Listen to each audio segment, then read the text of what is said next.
Chapter 25. Alfred Reginald Headley Hanson Davies. The sun streamed in through Oliver's window and woke him. He felt tired and groggy, but knew he would be unable to get back to sleep. Admitting that it was no good to stay in bed, he rose and dressed.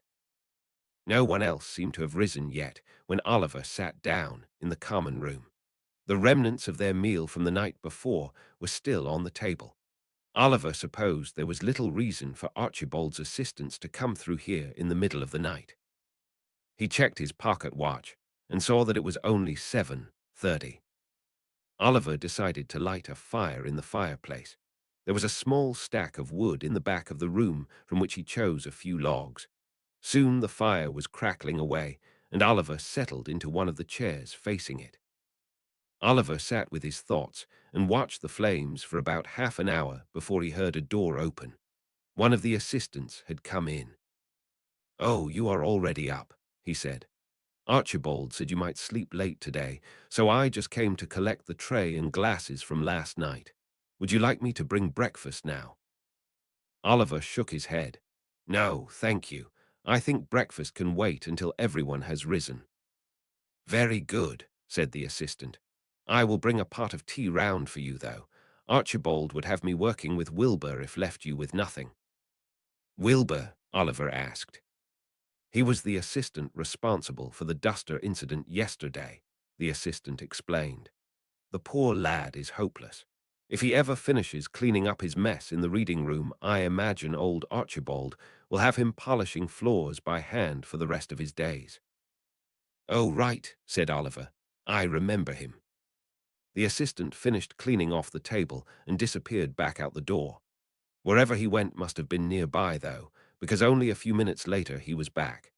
This time he had a tray with a teapot, strainer, mugs, cream, sugar, and a small box of tea leaves. The assistant put the whole tray on a side table, promised to return later with breakfast, and vanished out the door again. It seemed a long time to Oliver before anyone else appeared. Clara was the next to emerge from her room. "Good morning," she said as she sat down. "It is still morning, right?" "Good morning," Oliver replied. "Yes, it is still morning. I do not believe it is even especially late in the morning either." He checked his watch.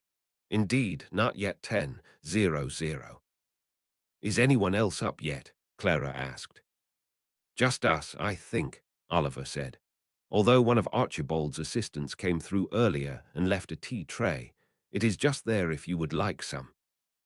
"That might be nice," Clara said, rising again to walk over to the table where the tray had been set. "Oh," she said disappointedly, "the water has gone cold."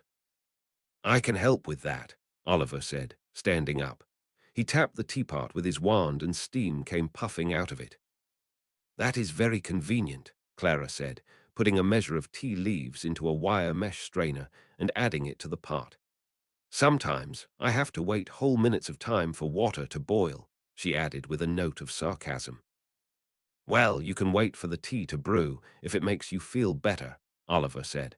"What is it they say about patience?" "Patience is a virtue, and virtue is its own reward," Clara recited. "Yes, that is it," Oliver said, returning to his seat with a grin. "Oh, I am well versed in patience," Clara retorted. "My cup runneth awry, as it were."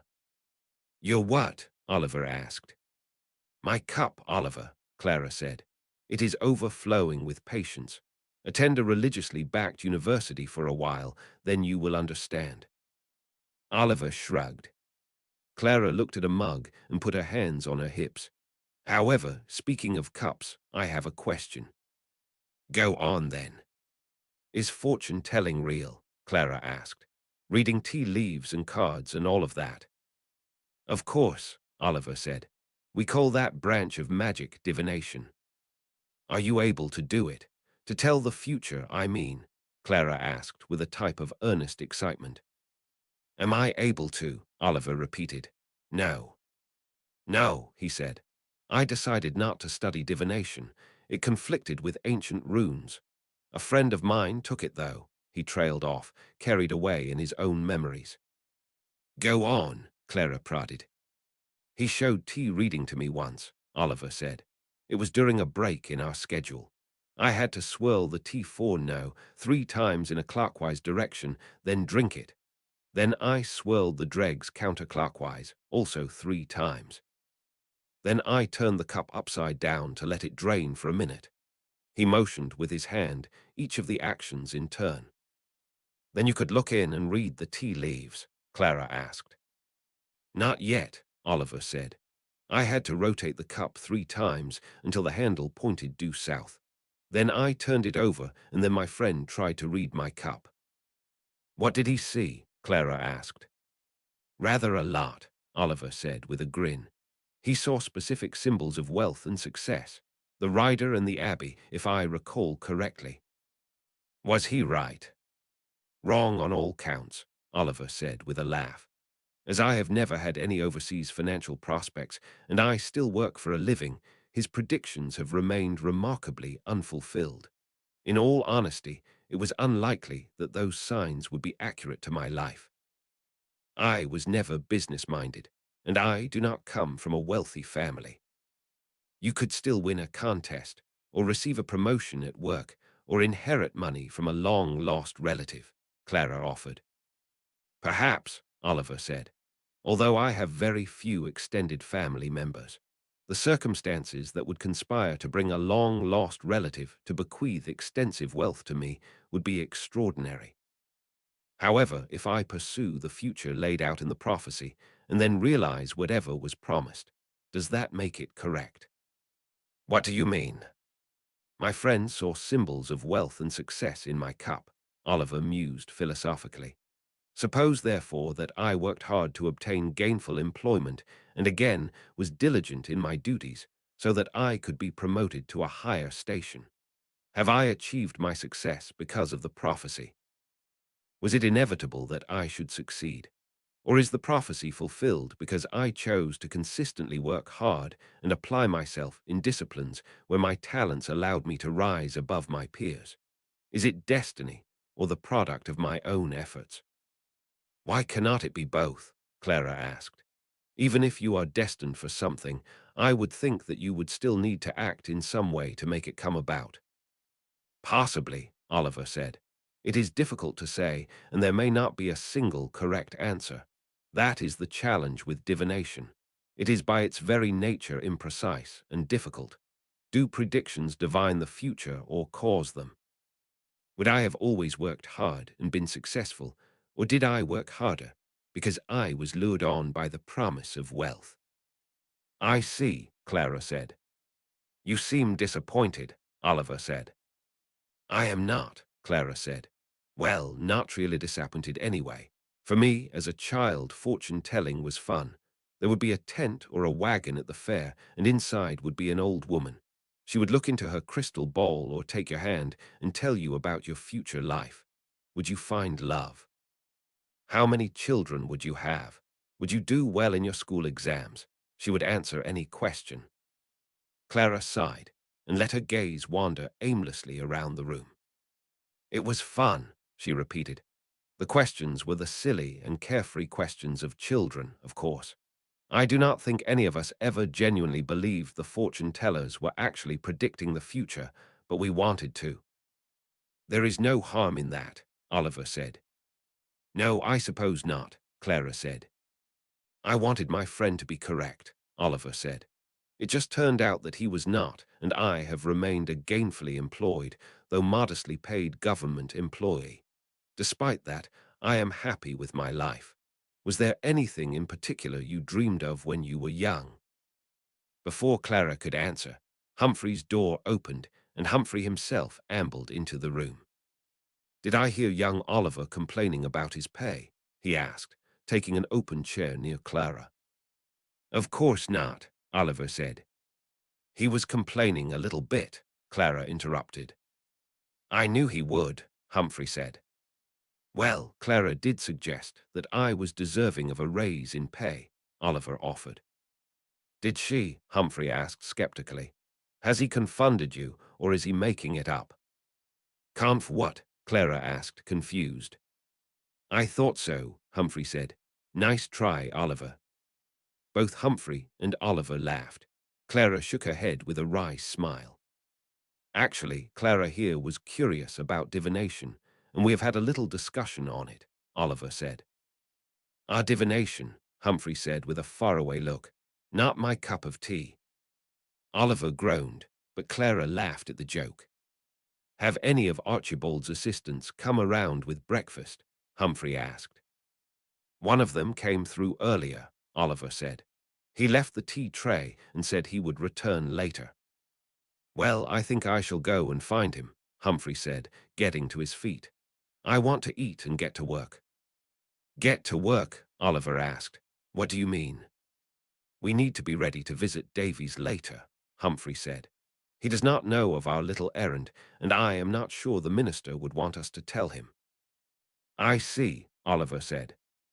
We will need a way to explain the memory, Humphrey went on. Indeed, we may not need to show him the entire thing. We had best know what to say and what not to say. Humphrey was gone for only a few minutes. When he returned, he was accompanied by Archibald and Archibald's assistant. The assistant had his wand out and was levitating several plates of food as he walked. Once the plates had safely landed on the same table they had used the night before, the little group sat down again to eat. The group spent the rest of the morning and most of the afternoon together in one of the study rooms of the archive. Archibald had procured another pensive for them to use, and they had revisited the memory of King Arthur's coronation several times. Humphrey was also reminded that he and Archibald had not yet seen Arthur's shield. Oliver and Clara showed it to them. They admired its detail and pondered its charms animatedly for a few minutes. When there is time, I would like to test it thoroughly, Archibald said. Naturally, Humphrey said. For now, though, I think we should leave this in the care of our young friends. It may prove useful. He handed the shield back to Clara with a nod. Archibald was still determined to discover the location from the memory without help from Davies. He occasionally dove into books and maps of the British Isles. He suggested possible sites from Orkney to Guernsey and back. Humphrey, however, was unconvinced and remained steadfast in his decision to visit Davies.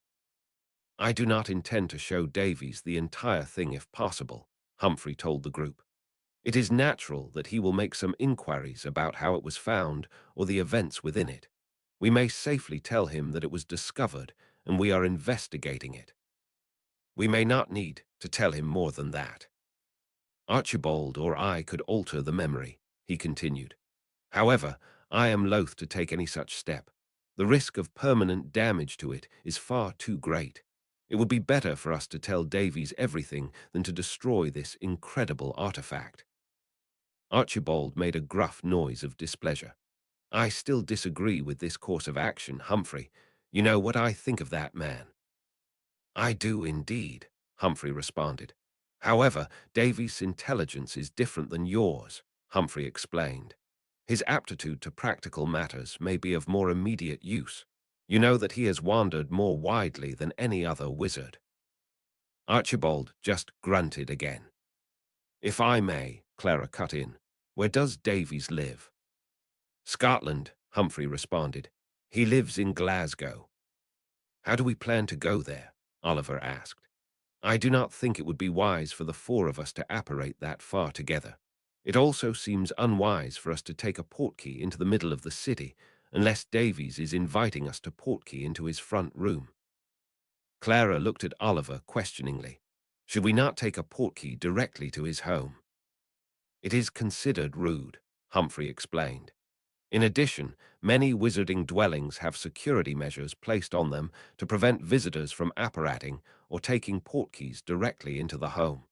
It is good security for the resident and helps enforce good manners for the visitor. Oh, Clara said, I suppose that makes sense. In any case, we shall use neither portkey nor apparition, Humphrey went on. Davies will permit us to use the flu network. Sorry, the what? Clara asked. The flu network, Humphrey repeated. Wizards are able to travel across fireplaces that are connected to a network. It allows for safe and secure travel between magical homes. Are all fireplaces part of this flu network? No, Humphrey responded simply. Not all fireplaces are connected. The ministry needs to set them up at the request of the witch or wizard living there. Connections need to be maintained, and they can be blocked or opened by the witch or wizard who owns the fireplace. Thus, not all fireplaces are on the Flu network, and not all fireplaces on the Flu network are accessible all of the time. Clara nodded along, though her face still showed some confusion. It will make more sense to you once we use it, Oliver said. The Flu network is a more pleasant way to travel than apparition or portkeys. However, Humphrey, I recall asking if we could use the Flu network to come here when we were leaving the ministry, and you told me that the archive is not connected to the Flu network. That is correct, Archibald said. It is not connected, and it never will be. So where will we be leaving from? Oliver asked. Davies is rather particular, Humphrey said thoughtfully. We need to come from somewhere he knows. He looked expectantly at Archibald. Archibald grunted unhappily for a third time. The archive is not connected to the Flu network, but as of this morning, my home is, he said. I did not presume to join you on this particular excursion, however. I told Davies that we were collaborating on a project. Davies is expecting the four of us, Humphrey finished. When do we need to leave, then? Oliver asked. Reasonably soon, Humphrey said. Though I believe we have time to eat again and gather our belongings. We may not be returning here for some time. A still grumpy Archibald led the group away towards their common room. Assistants brought trays with sandwiches and pasties for them to eat.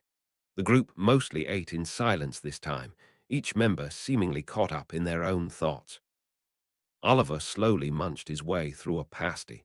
Only 3 days had passed since he had been declared fit to leave the care of the healer Dennis.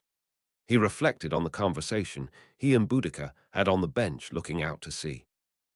He knew their job was not finished until they had recovered the sword.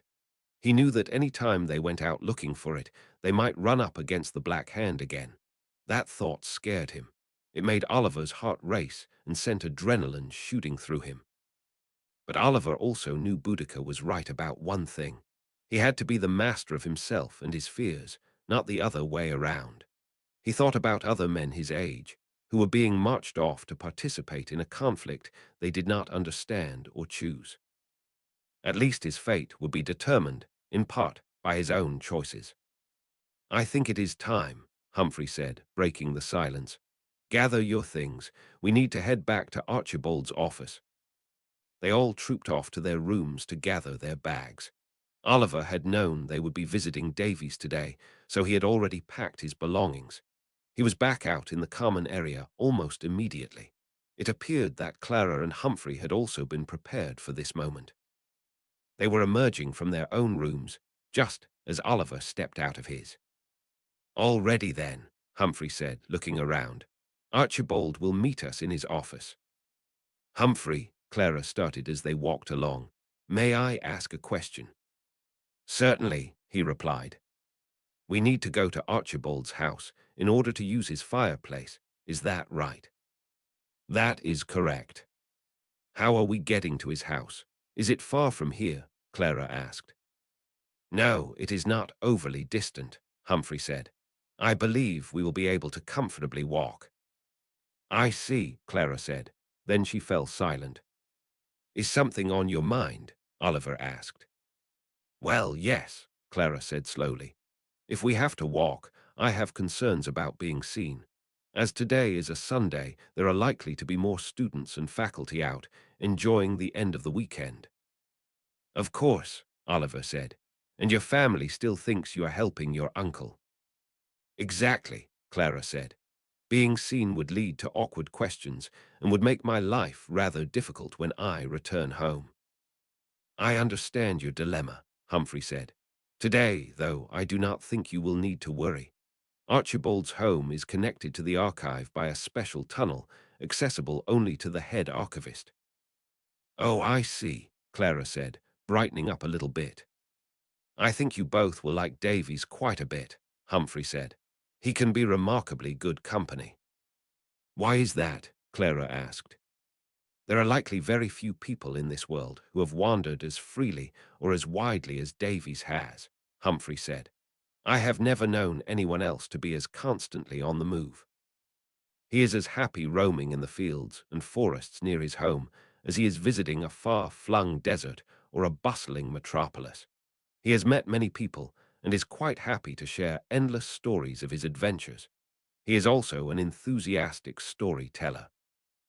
Humphrey seemed to get lost in some memory because Oliver thought he had a vaguely distant sort of look on his face as they walked the hallways back to Archibald's office. When they arrived at Archibald's office, they found the old archivist pacing with his hands behind his back. "Well, here we all are," Humphrey said. "Shall we?" He gestured towards Archibald to lead the way. Archibald opened the door to reveal a set of stairs that Oliver knew led down to the main archive floor. He also vividly recalled the secret set of stairs led up to the Muggle library. It felt like a lifetime ago that he was climbing those to retrieve a copy of Historia Regum Britanniae. While Oliver relived those moments, Archibald pulled out his wand. He traced his wand in the outline of an arch on the wall opposite the door. Instead of the staircase up to the library, the wall opened to reveal a long, dark passageway. "This way," Archibald said, marching off into the darkness. As they walked, the passageway was illuminated here and there by lanterns that burst into life as they approached and then extinguished themselves as they walked along. Archibald's ancient figure led the way at a surprisingly brisk pace. Oliver hustled to catch up to Archibald. "That was a lot like the entrance to Diagon Alley," he said. "I am curious, were both entrances created by the same people?" "Well, yes," Archibald said, his grumpy mood lifting a little bit. "It is not widely known, but the Leaky Cauldron was built sometime in the early 1500s. Diagon Alley was also built out, but it lacked the security from the Muggle world that it has now. After the Statute of Secrecy was passed in 1692, protective spells and various other enchantments had to be placed on the alley to keep it hidden. The Leaky Cauldron had, up until that point, been completely open for anyone, Muggle or wizard. "That is difficult to imagine," Oliver said. "Yes, it is for us who have lived under the Statute of Secrecy for generations. Before it, however, wizard kind were as open or closed about their magic as they wanted to be. There was no reason for the Leaky Cauldron to hide from Muggles. After all, they were paying customers." "It makes sense," Oliver said, "but it is hard to think of the Leaky Cauldron as anything other than the front entrance to Diagon Alley." "Indeed," Archibald said. "Well, when Ulick Gamp became the first Minister for Magic in 1707, he decided he needed to do something to support the magical community. The adjustment to living under the Statute of Secrecy was a difficult one for most witches and wizards, and the community was on edge. Rumors were floating around that the Leaky Cauldron would have to close, so Gamp stepped in. He institutionalized the pub by making it the official entrance to Diagon Alley and tasking the landlord with monitoring it. The issue remained that the Leaky Cauldron could not be completely hidden. So charms had to be placed on it to deter Muggles from going in. Even still, the back door of the pub could hardly open up to reveal Diagon Alley in the event that a Muggle did somehow find their way in there. An additional layer of security was needed. The head archivist at that time was a wizard by the name of Ambrose P. Throckmorton, Archibald continued. In addition to his archival duties, he was also a talented architect. He was an uncommonly brilliant wizard, even by the standards of the archive. He assumed the head archivist position in his 20s, shortly before the Statute of Secrecy was passed. It was on his own initiative that the archive was expanded to include the dorms you have stayed in, apartment housing for the archive assistants, and a house for the head archivist connected to the archive by this tunnel. He carried out all of that work between 1692 and 1693. "One moment," Oliver interjected. "If secret tunnels could be created to get into the archive, why did Humphrey and I have to enter from a crowded square?" "Throckmorton understood that visitors could come and go unnoticed," Archibald said simply. If someone sees your face in the square once or twice, they will think nothing of it if they never see you anywhere else. If they were to see my face, or my assistants' faces in the square every day, but never inside the library, they would grow suspicious. Oliver nodded slowly. Humphrey, no doubt, instructed you on the importance of blending in before you arrived. He did, Oliver replied. He said that wizards who could not be bothered to learn enough about the Muggle world to dress correctly should not be trusted to access the archive. Exactly, Archibald said. That has always been one of the basic tests. It eliminates the prejudice from access to the knowledge contained here. Only someone who can put aside their worst prejudices towards Muggles can study the history of wizardkind here. It means that the knowledge contained here should never be used to set magical folk over our non-magical brothers. It is a specific type of credential for anyone who uses this facility. Anyway, Archibald continued, Throckmorton had created this tunnel to his home by 1693. The Wizards' Council was not abolished in favor of the Ministry of Magic until 1707. After Gamp was elected Minister for Magic, he began incorporating some of the different departments. Eventually, he came here too, since he recognized that such a repository of magical artifacts and knowledge must eventually be cared for by the Ministry. He was so impressed with the work that Throckmorton had done that the archive was incorporated as a department, and also permitted to remain here and operate independently, as it had done for years. Not long after that, Gamp was confronted with the task of securing the future of the Leaky Cauldron and Diagon Alley. His political career depended on helping witches and wizards adjust to the change, and helping them understand that they could continue to live happy and full lives. With such high stakes, he naturally turned to Throckmorton and asked for his help. Throckmorton drew on his experience at the archive and designed the brick wall entryway to Diagon Alley. It is typically brilliant and utterly simple.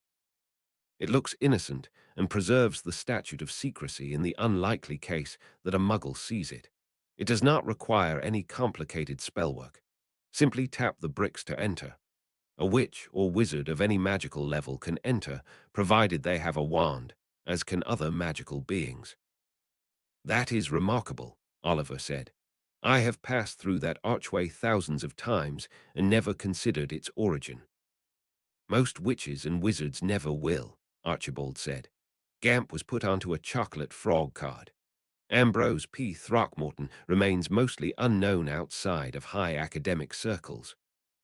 They had been walking along the tunnel, but as Archibald finished speaking, they came to an ornate spiral staircase. Here we are, Archibald said. Welcome to my home. They climbed the stairs in single file, and Archibald led them into a stone room comfortably furnished with rugs, a bench, and a few portmanteaus against the far wall. An open door on the other end allowed light to come in from a window somewhere else in the house. This way, if you please, Archibald said, leading them through the open door and down a narrow corridor. They walked past several rooms where Oliver spotted the odds and ends which marked this house as the dwelling place of an academic. In one room, there was a large quantities of books and a well-used writing desk covered in parchment and surrounded by discarded bottles of ink. In another, there were a few gently used sofas with delicate coverings of dust. Everywhere, eccentrically collected artifacts adorned the walls or were displayed on free surfaces. Soon they were led through a kitchen and into a room containing a single, rather large fireplace. Archibald went over to it and, stretching up a little bit, pulled a bag down from the mantel. "All right, Humphrey," Archibald said, holding the bag out to him. "How do you want to proceed?" "Well, I rather think I should go first," Humphrey said. "Then Clara, Oliver, and you bring up the rear." "Let us get on with it then," Archibald said, turning back to the fireplace and lighting a fire with his wand. "The sooner we go, the sooner we can be done with Davies and get back to work." "Fair enough," Humphrey said. "However, first, we may need to explain to Clara how this will work." Archibald nodded, while a fidgety Clara shifted nervously from side to side. This is flue powder, Humphrey said, opening the bag to show Clara its glittery contents. It allows us to travel to a specific fireplace. I dare say you will find it easier to manage than apparition or portkeys.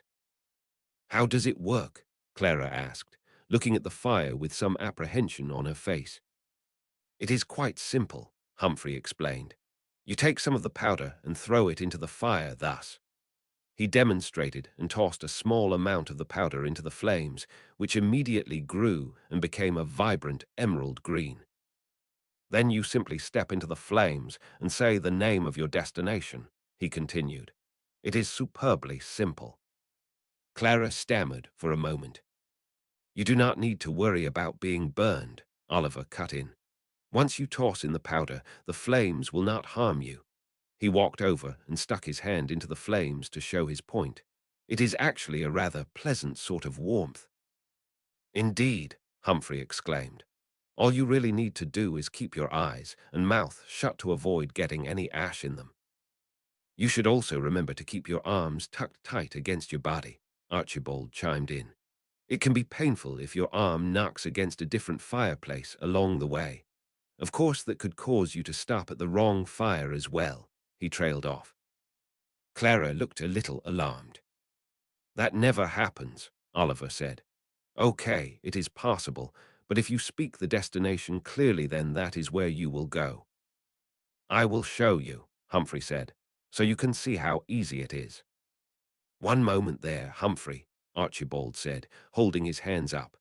Something just occurred to me. I have never heard of a muggle using flue powder. The ring has protected Clara from charms that usually hide magical sights from muggles, but it does not convey magic onto the wearer.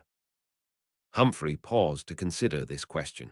He looked down at his feet and paced up and down for a few moments. I have never heard of anyone else in such a situation as this, he said at last. There is only one way to find out, though. We will have to try. He looked around at the group. Clara shrugged. All right, I suppose. Wonderful. If you are unable to travel by flue, Oliver should follow me. He and I can talk with Davies and then return back here. Can Oliver or one of you just take me with you? Clara asked. Oliver did it before when what did you call it? When we disappeared. Oliver was able to perform side-along apparition with you. Flue is a different sort of magic, Humphrey started. It works with small children, Archibald interrupted. It is unorthodox, but I cannot see why it should not work for Oliver to take Clara with him. Right you are, Humphrey said.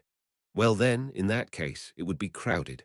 Oliver, perhaps toss in an extra measure of flue powder if you need to help Clara along. Of course, Oliver said. Last thing before you go, what is the destination? Apologies, Humphrey said. Here I was getting ahead of myself. Davies lives at 18 Windsor Circus. Have I forgotten anything else? Oliver shook his head. Then I shall lead the way, Humphrey said, finally stepping into the emerald flames. 18 Windsor Circus, he said in a strong, clear voice. The flames roared up suddenly around him and he vanished. Are you ready? Oliver asked Clara. He picked up the bag of flue powder and held it out to her. I am not sure, Clara said, pulling some of the powder out of the bag and tossing it into the fire. She stared at them as the flames turned emerald green once again. Humphrey will be waiting for you, Oliver said reassuringly. Just remember, take a deep breath before you get into the fire, speak clearly, and do not panic. Let the fire do all the work. Clara still looked a little apprehensive. She put her hand toward the fire and slowly extended it until it was all the way into the flames. A look of surprise shot across her face. Everything I have seen and been through since I met you, but I am still surprised by magic, she said. It really is a pleasant sort of warmth. She took a deep breath and stepped into the flames. 18 Windsor Circus, she said forcefully. Nothing happened. Clara remained standing in the flames with her eyes closed tight. Did it work? Clara said, eyes still closed. Unfortunately, you are still in Oxford, Archibald said. Clara opened her eyes a little to peek out. Oh, she said simply. That is all right, Oliver said, taking a small handful of the powder for himself before passing the bag to Archibald. I have never tried to travel with two people by flue, but we can certainly give it a go. Not all fireplaces are as roomy as mine is, Archibald said. This may feel a bit more crowded than you are used to, Oliver.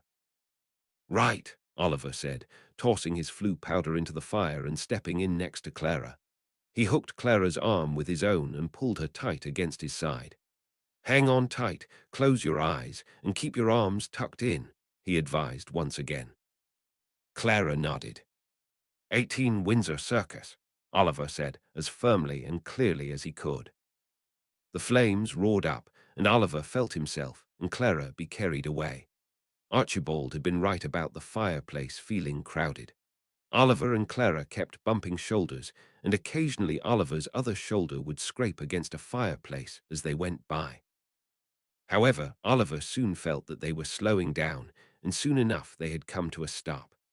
Clara was still holding onto his arm, and when he felt Clara stumble, Oliver instinctively threw an arm out to try and brace them against the wall. He was painfully surprised when his elbow bounced off something hard right next to him. He gave a small exclamation of pain and opened his eyes. Oliver and Clara were standing in a fireplace just barely large enough for them both to fit. The walls were stone and crowded them on all sides. The opening to the room beyond was small and low. It only came up about knee height. You first, Oliver said, drawing Clara's attention to the opening. Archibald should be coming right after us.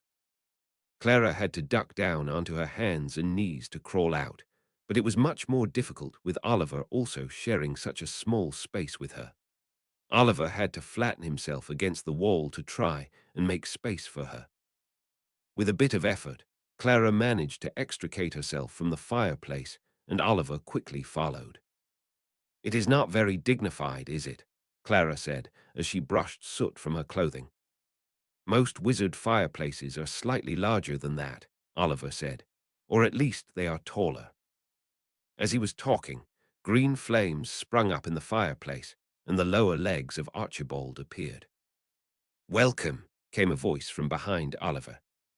He turned and saw a tall wizard walking over to shake his hand. Humphrey said the two of you might be arriving together, the wizard said, seizing Oliver's hand and then Clara's with energetic motions. I am Alfred Reginald Headley Hanson Davies VI, though you may call me Davies. Everyone else does. It is a pleasure to meet you, he introduced himself with a flourish. You must have the smallest fireplace of any wizard, Archibald said from the floor. He was on his hands and knees, slowly working his way out of the fireplace. I am an old man, he said with a bitter note. Indeed, Davies said, bouncing over to him and pulling Archibald out of the fireplace and up onto his feet. You are positively ancient, but still, you are a good sport. Davies clapped Archibald on the back, which made a small cloud of soot erupt from his coat. Well, now that we are all here, Humphrey said. Davies, my young associates here are Oliver Lacey and Clara Tippett. Humphrey stepped forwards and gestured to them in turn. They are in large part responsible for the discovery we want to show you. Well done, you two, Davies said with a nod in their direction.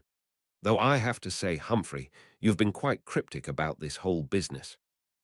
Oh, no, Humphrey said, with a dismissive wave of his hand. I just like the surprise of showing you something I think you would like. Of course, there is also fun to be had on my part in testing you. One is usually permitted to study before a test, Davies said lightly. Also, unless I am very much mistaken, one is usually made aware of the subject matter first. No student walked into a potions final having just reviewed their notes for arithmancy. Indeed, but I would think this plays into your unique strengths, Humphrey countered. After all, who has wandered as widely as you have? Who knows these isles as well as you? He paused and peered at Davies, who looked back with a mixture of pride and curiosity. Well then, he said, tell me your story and ask me your questions. First, though, please come and sit down. Davies led them to another room where 2 sofas and several armchairs had been arranged, facing each other, around a low table. Once everyone was seated, Humphrey opened his case and withdrew the pensive he brought from the archive. "As you know," he began, "I am the department head for the Department of Magical Artifacts. Archibald is the chief archivist of the Wizarding Archive. Whenever notable magical items of a historical nature are discovered, they inevitably pass to us. We work to document them as thoroughly as possible, and then we preserve them for future generations." "Yes, I remember," Davies said. "Everything ends up in the archive eventually, as my father used to say." "Precisely," Humphrey said. "You are familiar with the types of early wizarding artifacts that we usually see, such as cauldrons, jewelry, and written documents. Well, we have found something altogether different, a memory." Davies looked at the pensive on the table. "I received exceptionally poor marks on my history of magic, OWL, he said. "Was it a T or merely a D? No matter. I am confident it was the worst test result in the last few hundred years, though it begs the question of how you think I can help you." "There is one key thing about this memory that we do not know," Humphrey said. "We do not know where it takes place. It is on a hilltop somewhere, and we thought that you may recognize the location." Davies looked intrigued. "I suppose that would play to my strengths," he said. "Shall we view the memory?" Humphrey reached into an inner pocket and withdrew the small vial in which he kept the memory. He carefully uncorked it and poured it into the pensive. White mist swirled around the stone bowl for a moment before settling into a window picture of the top of a hill. Davies looked at it thoughtfully. He stooped over it and muttered gently to himself. "What do you think?" asked Humphrey. "I think we had better take a closer look," Davies said. "May I?" Humphrey looked at Archibald, who had crossed his arms. "Oh, I suppose so," Humphrey said. "We may as well all come with you." One by one, the group put their face into the bowl and fell into the memory. Oliver was standing once again on the grassy slope of the hill. He turned and saw the two figures at the crest of the hill that he knew to be Merlin and Vivian. A little off to one side, Davies was looking out to the surrounding countryside. He pointed to different hills in the distance and stared at the plains in between. Then suddenly he turned and started climbing up the hill. Humphrey and Archibald chased him as best they could, but Davies' long strides propelled him quickly higher. He walked right up to Merlin, and to Oliver's surprise, he simply kept going. There was a small grassy hump that stood a little above Merlin and overlooked where the coronation ceremony would soon happen. Davies walked up to that point and then turned to wait for everyone else to catch up. Oliver and Clara followed Humphrey and Archibald. Archibald muttered angrily to himself as he walked. "What was that about?" he said grumpily when he reached the top where Davies was standing. "I like the view here," Davies said simply. "Uninterrupted in all directions. Wonderful." He stretched his arms out and spun around. "Yes, it is lovely," Humphrey said. "Do you recognize it?" "Perhaps," Davies said, his voice distant as if he were thinking deeply. He then suddenly looked down towards the lower hill. "I say, what is that?" People were walking up the hill. The ceremony was going to start soon. "That is the content of this memory," Humphrey said. "If you do not know where this hill is," Archibald started, but Davies cut him off.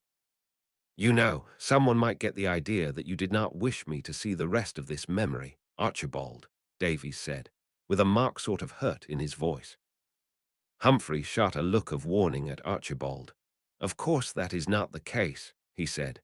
"You may watch. We just believed that you would not be interested in this historical event." "I appreciate your concern," Davies said. They stood together and watched as the crowd filed in and Arthur was crowned king. This time, only bits and pieces of the conversation carried up to them. Soon the memory ended. The world dissolved around them, and Oliver found himself standing once more in the sitting room of Davies' home. "Well, Davies, we showed you the memory in its entirety. Do you recognize the location?" Humphrey asked. "Indeed, I do. I recognized it immediately," Davies said. I should be thoroughly undeserving of my reputation if I did not recognize that great mossy bog. Oh, brilliant, Humphrey said. I knew you were the right man for the job, so where is it? I would rather show you, Davies said with a grin. That is, if you are willing to undertake a little field research. Why are you like this? Archibald was muttering from somewhere just behind Oliver. Oh, I assure you that we are quite ready for a little foray out into the field, Humphrey said quickly. I am sure that a visit to such a historic location would be invaluable when I author a report on this memory for the ministry. Outstanding, Davies said. I always knew you would be up for adventure. Yes, we are, but where are we going? Archibald asked loudly. All in due time, Davies said lightly. I dare say we should go tonight if you are up for it. It is convenient to travel at night when there is less risk of being seen by the muggles, and the view will be wonderful in the morning light. Did you bring tents and supplies? I have one we might use if needed. I have a tent, Oliver piped up, but it is not very large. It has just the 2 beds. We can conjure up some cots and bedrolls for the evening, Humphrey offered. That would be comfortable enough. I am not opposed to it, Davies said, so long as Archibald's old bones can handle it. He gave Archibald a mischievous wink. Humph, Archibald grunted. There is plenty of life in these old bones yet. Davies laughed. I have no doubt there is. Well, give me a moment to grab an overnight bag. I should not need more than 5 minutes. That is the benefit to my life of adventure. I am always ready for the next one at a moment's notice. With that, Davies strode from the room. He still has not said where the memory took place, Clara said after Davies had gone. Why is he keeping it secret? Either he does not know, and he intends to take us on a wild goose chase, or he likes holding this power over us, Archibald muttered. His reasons are probably not so devious, Humphrey said thoughtfully. Davies likes the thrill of adventure in any form. Even if this were a place he has been to previously, it would be rather unique to go back there after seeing the memory. I believe his curious and adventurous spirit is simply unwilling to be left out. What if we discover the sword? Oliver asked. Once we get to this hill, it would be difficult to hide our real purpose from him. We can call it a happy accident, Humphrey said. The sword will go back to the ministry, which is not suspicious at all. In any case, Davies is a trusted individual and well known amongst the ministry leadership. I do not imagine the Minister for Magic would have many objections over us involving Davies at this stage. Davies seemed nice enough to Oliver. He had been curious about the memory, but tactful enough not to ask intrusive questions. His only crime had been withholding his knowledge about the location until he could watch the memory in its entirety. All in all, Oliver failed to see what was making Archibald so suspicious and unpleasant towards Davies. He wondered vaguely how Humphrey and Archibald even knew Davies at all.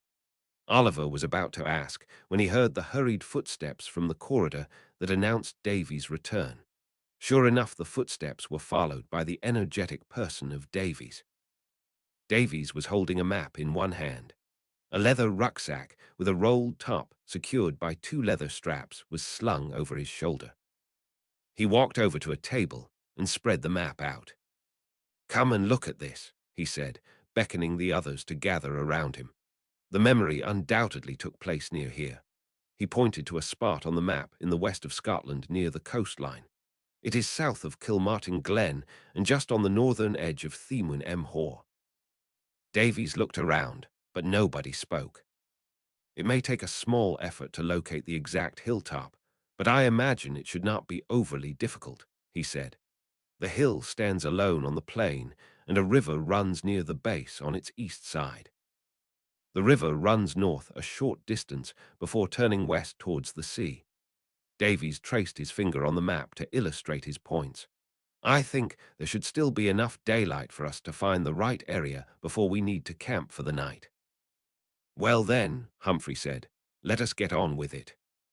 It is not too far for us to apparate, Davies said. though I believe we will need to go in 2 trips. Fair enough, Humphrey said. Clara and I will go with you first, then Archibald and Oliver can go with you on the second trip. Everyone nodded agreement, so Humphrey picked up his case and grabbed onto one of Davy's arms. Clara walked over with her bag and took hold of Davy's other arm. Ready? Davies asked. Right on 3 then. 1, 2, 3. He spun on the spot, and the 3 of them vanished. It was only a few moments later when Davies reappeared. Come along then, he said to Oliver and Archibald. Hold on tightly there, old man. Ready now. Davies spun once more on the spot, and Oliver felt himself being pulled along. When Oliver opened his eyes, he was standing on a hilltop overlooking a wide plain. Here and there, the plain was dotted with small cottages and farmhouses. Looking around, he saw that his hill was connected to many more which ran north and south. Davies saw him looking and said, "This was once a tall mountain range, as high and majestic as any on earth. That was very long ago, though. The winds and rains have done their part to shape the landscape around you, but more important still was time." A stiff breeze blew around them. "So, where is this hill that we are searching for then?" Archibald asked. "Unless I am very much mistaken, it is one of those 2, Davies said, pointing down towards 2 hills rising from the middle of the plain. Oliver looked around. He had been in the memory many times and felt familiar with it. Now, though, he regretted that he had not paid more attention to the surrounding landscape. He had been so focused on the actions of Merlin, Vivian, and Arthur that he had hardly noticed anything else. Even still, there was something about the landscape that looked familiar. "See that river down there?" Davies was saying to Humphrey. "It runs on the east side of both hills before turning west away in the north." He pointed and traced the course of it. "Oh yes, of course," Humphrey said. "It does look familiar if I am not deceiving myself." "I think you are right," Clara said. "I feel as though I recognize the shape of the hills on the other side of the valley." "Right, well, I think we should go down to the river basin and have a look around for a decent campsite," Davies said. "It will be dark soon, and I feel certain that you would rather we explore in the light." "Indeed I would," Humphrey said. "We need to find a spot where we will be protected from the wind. I notice there seems to be a farmhouse at the base of the hill where we are headed.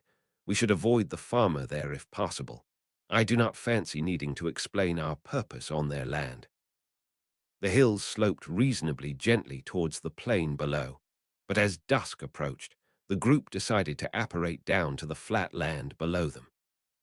"There is a small town just to the southeast of us," Davies said, indicating the direction. "I believe it is called Bridgend. You may be able to glimpse it at the base of the hill between the hill and the thicket of trees on the other side." Oliver could just make out the shapes of a few buildings, but not much more than that. The group walked a short distance before coming across a low stone wall marking the boundary of the farmer's land. They crossed it and soon found a farm track leading towards the hill. Oliver thought that this was a fortunate development, since the ground around them seemed to be soft and soggy. He imagined this walk would be much more difficult without the firm ground of the farm track underneath their feet. Dusk was gathering when they crossed over the river on a small bridge and drew level with the farmhouse at the base of the hill. Davies stopped and looked around. "I think we would do well to camp beyond the other hill over there," Davies said, indicating the lower, flat-topped hill they had seen earlier. "If memory serves, there are some woods on the other side that will shelter us for the evening." They hopped another low wall and walked along until they found the trees Davies had remembered. Looking around, Oliver could see that Davies had given them good advice. They were hidden from view from any of the surrounding farms and would have privacy for the night. Retrieving the tent from his case, Oliver pitched it and started to make camp. The group were busy for a while. Davies and Clara set to work in the kitchen preparing a supper, and Archibald began conjuring cots and sleeping bags. Only Humphrey seemed unoccupied. He was seated at the table with his arms crossed and his head bowed. Oliver recognized Humphrey's posture. It was the position he took whenever he was working through a particularly difficult problem. Since Oliver knew better than to interrupt that train of thought, he set out on his own to gather more wood for their stove and oven. When Oliver returned with as much wood as he could carry, he found Davies, Clara, and Archibald seated at the table. Food was laid out, and Oliver pulled a plate towards him and started to dish food onto it. Archibald pushed a pitcher of water towards him. Davies was in the middle of a story, which had Clara's full attention. So I finally managed to crawl out of the river, choking, spluttering, and gasping for breath, as you would imagine. And where do I find myself?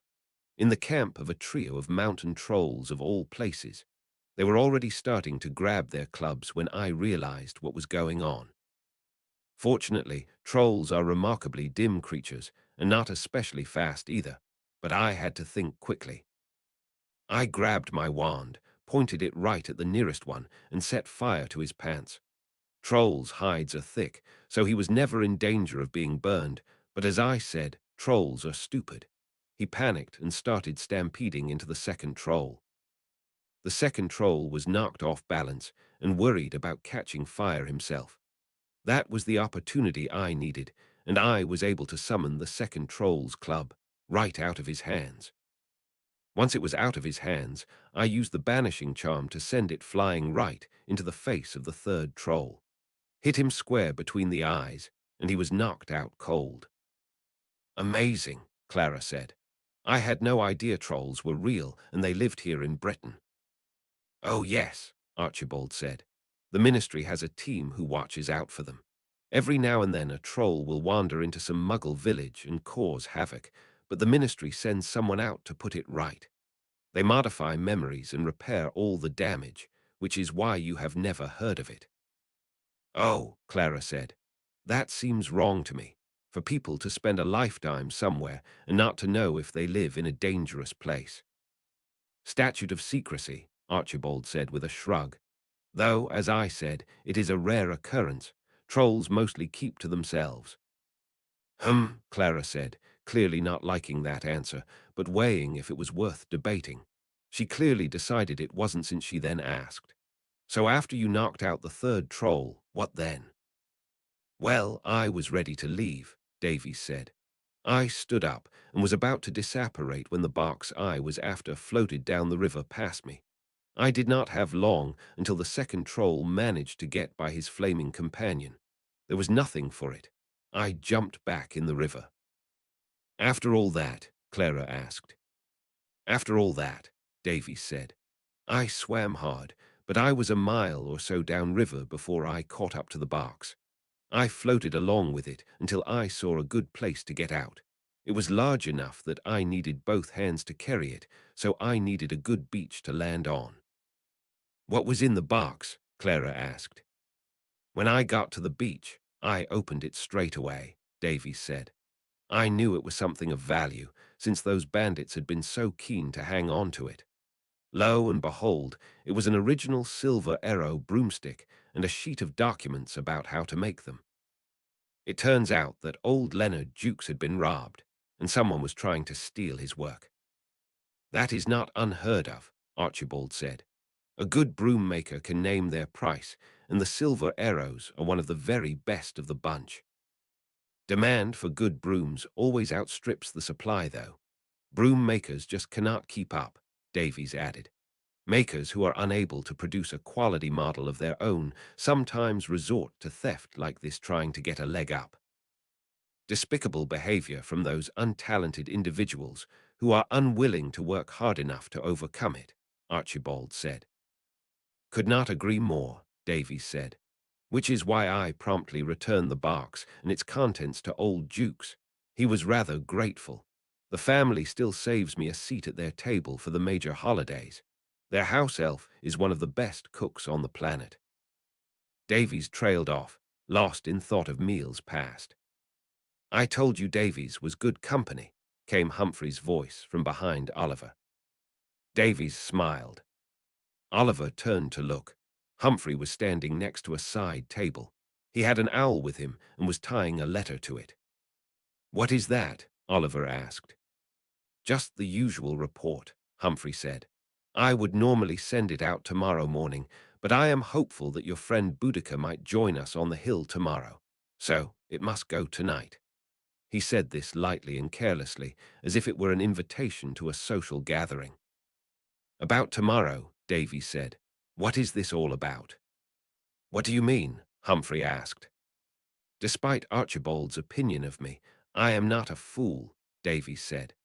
You have come here with all of the members of the Department of Magical Artifacts, the chief archivist of the Wizarding Archive, and a Muggle student who would be a magical scholar already if she were a witch. Any one of these would be suggestive, but together they are conclusive. Davies paused and let his statements sink in.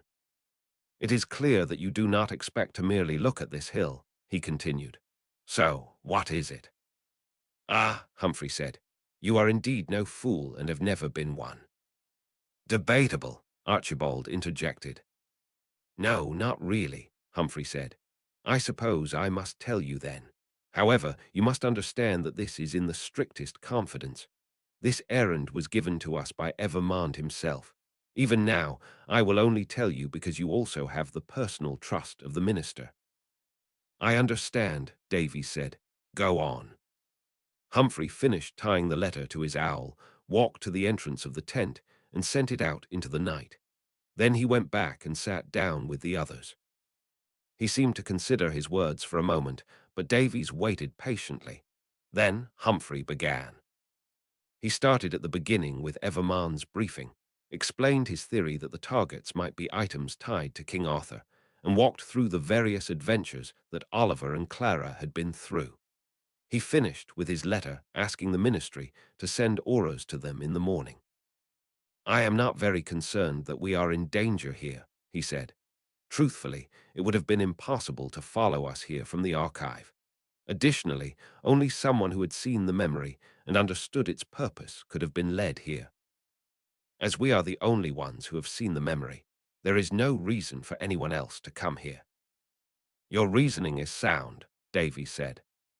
I know, yet at this critical moment, I do not wish to take any chances, Humphrey said. That is why I requested backup for tomorrow. Should anything happen, I am sure we will be appropriately grateful for your caution, Davies said. Indeed we will, Archibald said, but that will need to wait until tomorrow. For now, I think I need to go to bed. You can take my room, Oliver said. I cleared my possessions out of it. I can take one of the cots. Thank you, Archibald said. I am an old man after all. And with a wave he disappeared to the bedroom. He has gotten old, Davies said thoughtfully, though I am convinced that he was born as a grouchy old man. How do you know each other? Oliver asked. Archibald does not seem to be overly keen on you. True, he has a rather low opinion of me, Davies said. It was not always that way, though. He has known me all my life. My mother was the head archivist at the Wizarding Archive before him, and she was something of a mentor to him. When I was born, my mother took me to the archive with her until I was old enough to go to school. Even then, I spent most of my summers working with the archive assistants. I do not understand, Oliver said. Archibald should love you for that. He did, Davies said. However, he did not see that I was rather more like my father than my mother. My mother was a brilliant witch and scholar.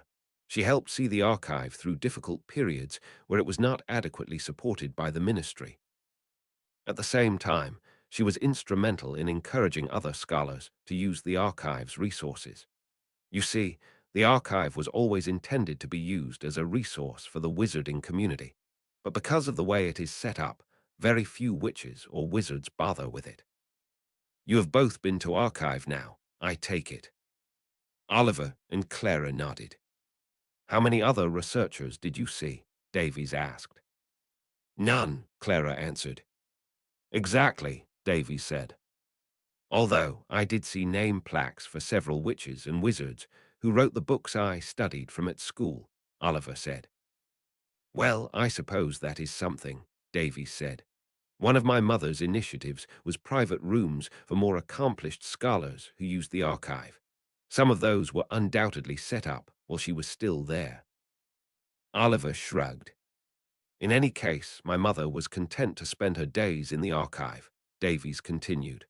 My father worked at the ministry. He was in various departments over the years. I forget all of them.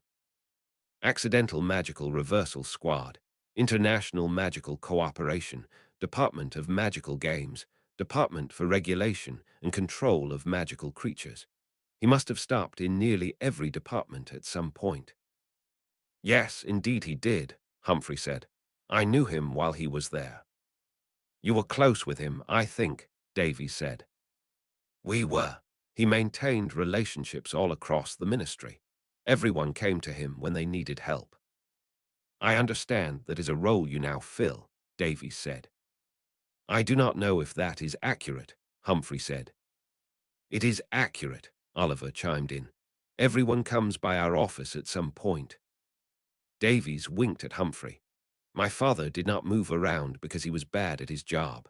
On the contrary, by all accounts, he was as brilliant as my mother. He was, Humphrey said. The quality my father had, which I have inherited, is restlessness, Davies said. When my father became highly proficient in something, he moved on. Since he was talented and intelligent, it rarely took him long to achieve a high level of proficiency and become bored. I do not know if I am as intelligent as my mother or father, Davies said. It is very close, Humphrey murmured at Oliver's side. But I am talented and intelligent enough to have been good at most disciplines straight away, Davies continued.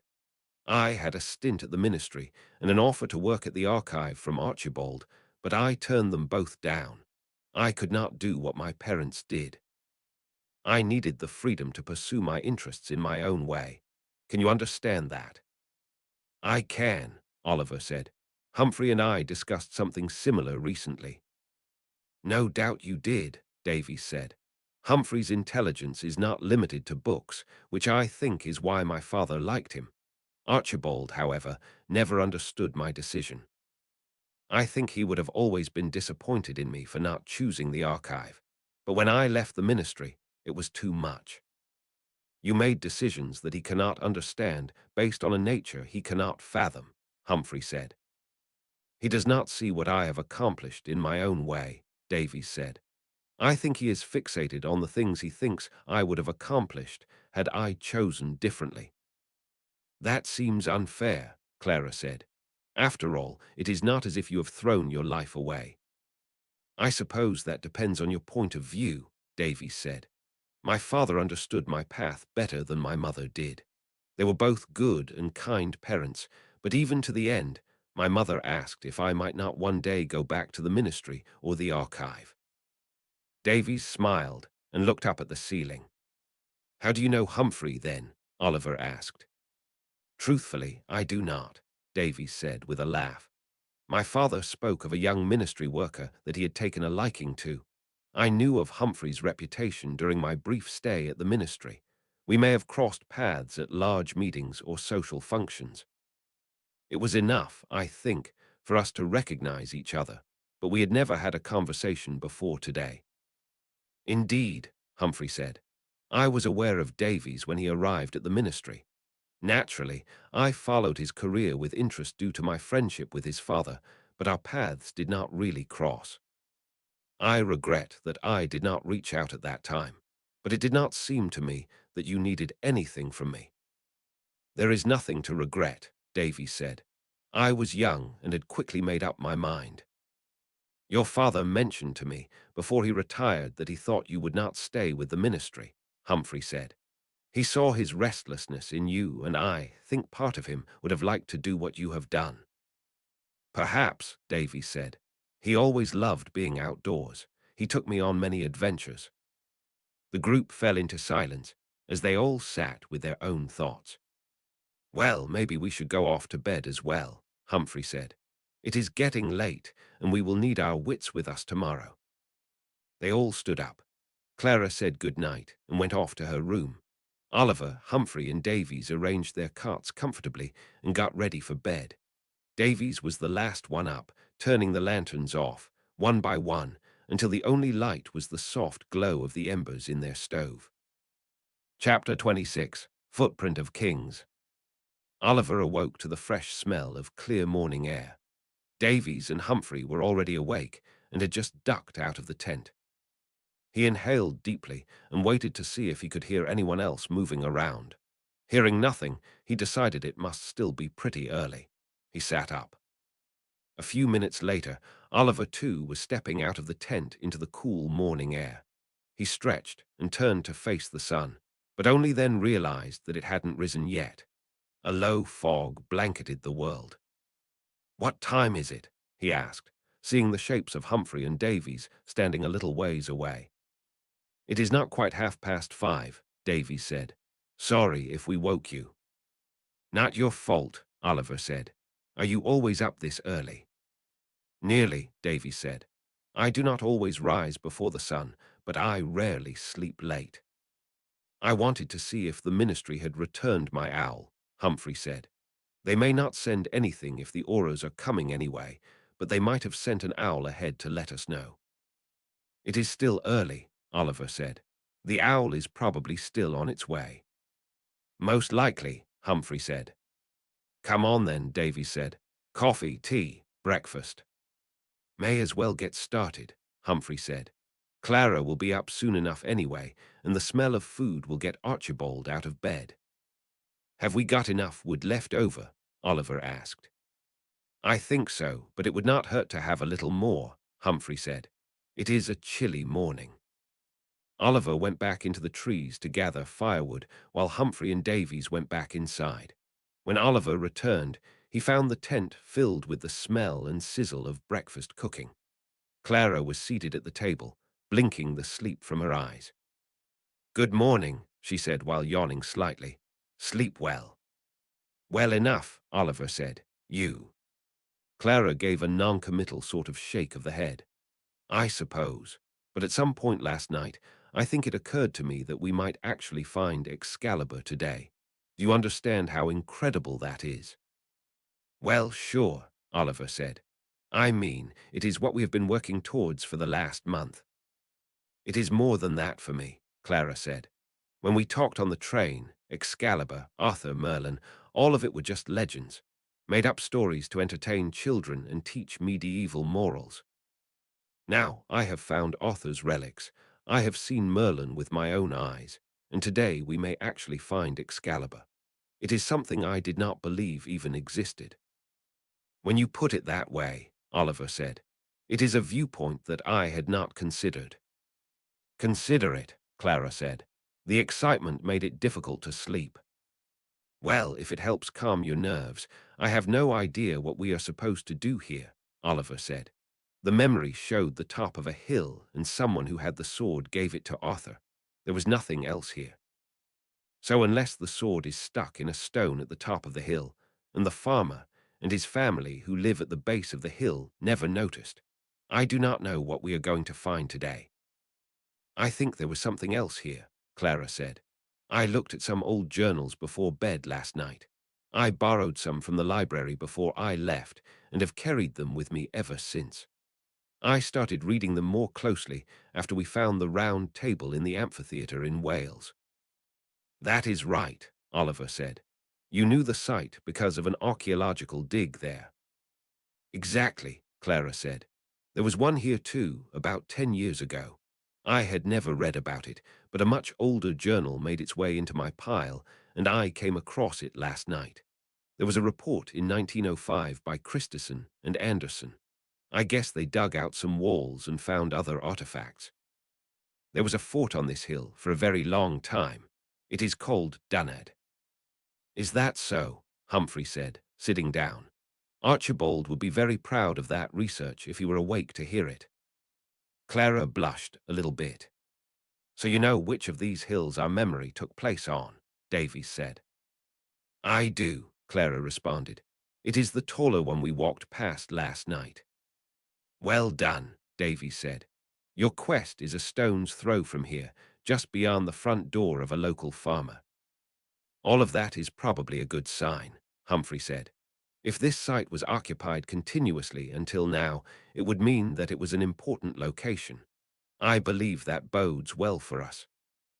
So everyone lived here for years and years, but failed to find the magical sword of King Arthur, Oliver pointed out. Archaeologists even did a dig here. Maybe they did, and maybe they did not, Humphrey said. We do not know all of the enchantments on the sword. Perhaps it returns to this place after its wielder dies, or perhaps it only presents itself in times of need. Perhaps one can only find it if one has seen the memory, as we have done. Do not forget that we found the ring, the round table, the entrance to King Arthur's tomb, and the forge in crowded places, Clara added. There was always some additional trick that kept it hidden. Point taken, Oliver said. You will need an open mind, Humphrey said, along with all of your creativity. Why is that? Oliver asked.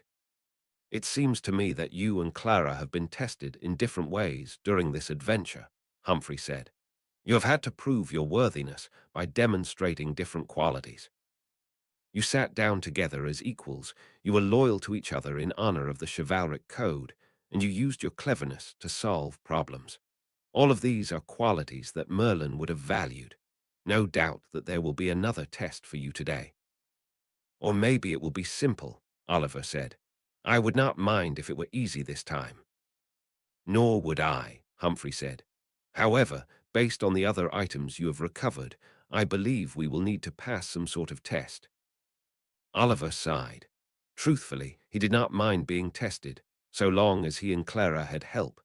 He wondered if they would have figured out the secret of the forge more quickly had Humphrey and Archibald been present with them.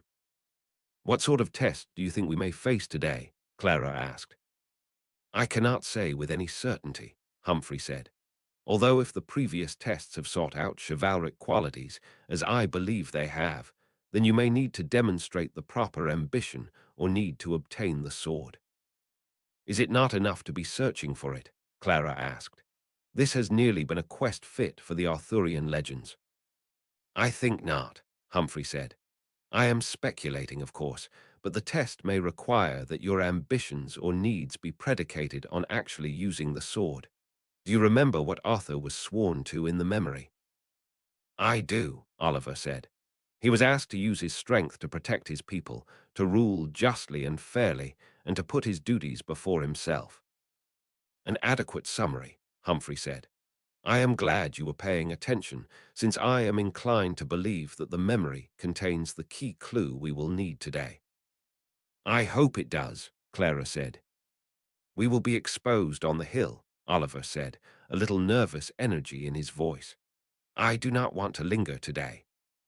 Chin up, Humphrey said. This is a day for excitement and hope. Now, I think I will go rouse Archibald. He can get some breakfast, and we can be ready to start as soon as the Aura team arrives. A few minutes later, a grumbly Archibald walked in, still wearing a nightgown. He muttered under his breath for a few minutes, but all Oliver could catch was old man and indecent hour. Soon enough breakfast was eaten, and everything was cleared away. Everyone was dressed and ready. They sat in silence around the table, except for Humphrey, who had taken to waiting outside. They were waiting for an owl from the ministry or for the auras to show up. Just to break things up, Oliver stood up and went outside. Anything? He asked. Nothing yet, Humphrey said. I do not like it. Should we just get started? Oliver asked. The fog is burning off. I thought about that, Humphrey said. If an owl had arrived, I would say yes, but we have neither owl nor aura. I feel as if something is wrong. We should have received news by now. It is still early, Oliver said. Even owls need time to fly from place to place. They do, Humphrey said, and yet I feel as if something is wrong. He repeated it softly to himself. Suddenly making a decision, Humphrey turned and went into the tent.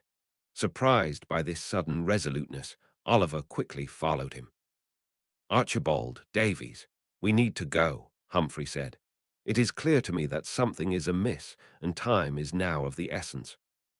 What is it, Humphrey? Archibald asked. The absence of action, Humphrey said. Nigel Tambling-Gargan's team is operating around the clock.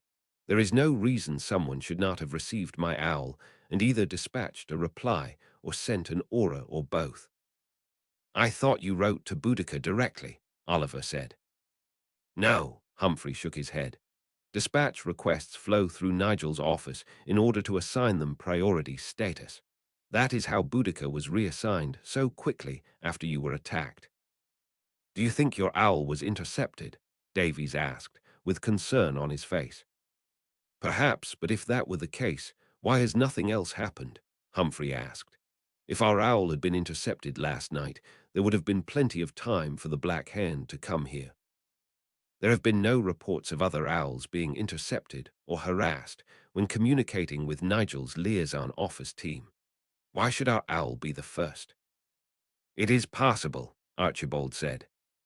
Possible, yes, anything is possible, Humphrey said. Probable, though, no, it is highly improbable. So you want to leave? Clara asked. I want to take action, Humphrey said. I should have done it sooner, but I doubted myself. I told myself the owl was on its way. The auras had not arrived because of the earliness of the hour. Now we must act with more urgency.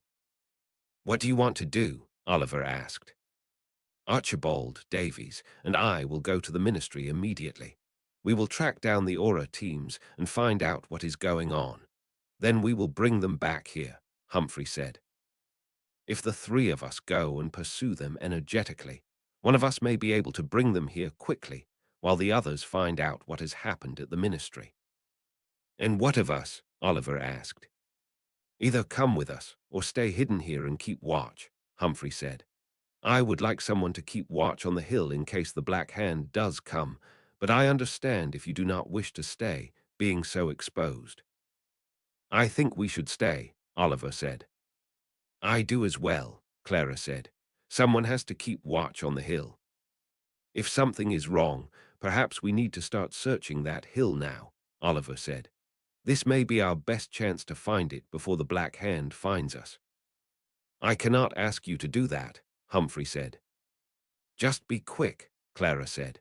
She paused and then said in as light-hearted a voice as she could muster, with any luck we will have found the sword by the time you get back. I knew I liked these two, Davies said, clapping Oliver and Clara on the shoulders. The young ones are all right. We have a plan then, Archibald said, rising to his feet. We should get moving. A few moments later, the group was standing together outside. Oliver packed the tent back into its case and into his luggage. Right then, Humphrey said, a slight nervous edge to his voice. Be very careful, stay together. At the first sign of trouble, disapparate. We will be fine, Oliver said. See you soon. Humphrey gave Oliver a gentle squeeze on the shoulder. Then nodding at his companions, the three of them disapparated. Oliver took a deep breath. Shall we? Yes, quickly, Clara said. He and Clara had not been alone in the search since that fateful date in the forge. Nearly a month had passed since then. Oliver had had his confidence shattered and slowly rebuilt. How strong was he now? Dennis had pronounced him healthy. Boudica, Clara, Humphrey, and Archibald all seemed confident that Oliver was as good as new, but a doubt gnawed somewhere in the back of his mind. He worried about another confrontation with the Black Hand. As the doubts gnawed away, another voice popped into Oliver's head. This one was stronger. It was Boudica's voice talking to Oliver about mastering himself and his fears. Fear doesn't stop us from swimming in the ocean, the voice said. It just keeps us from getting too far from shore. Are you worried? Oliver asked Clara as they walked towards this hill. Should I be? Clara said. The last time it was just the two of us. We had a bad experience, Oliver said. True, Clara said, acknowledging Oliver's point. But a good student does not quit just because they got a bad mark on an exam. What do you mean?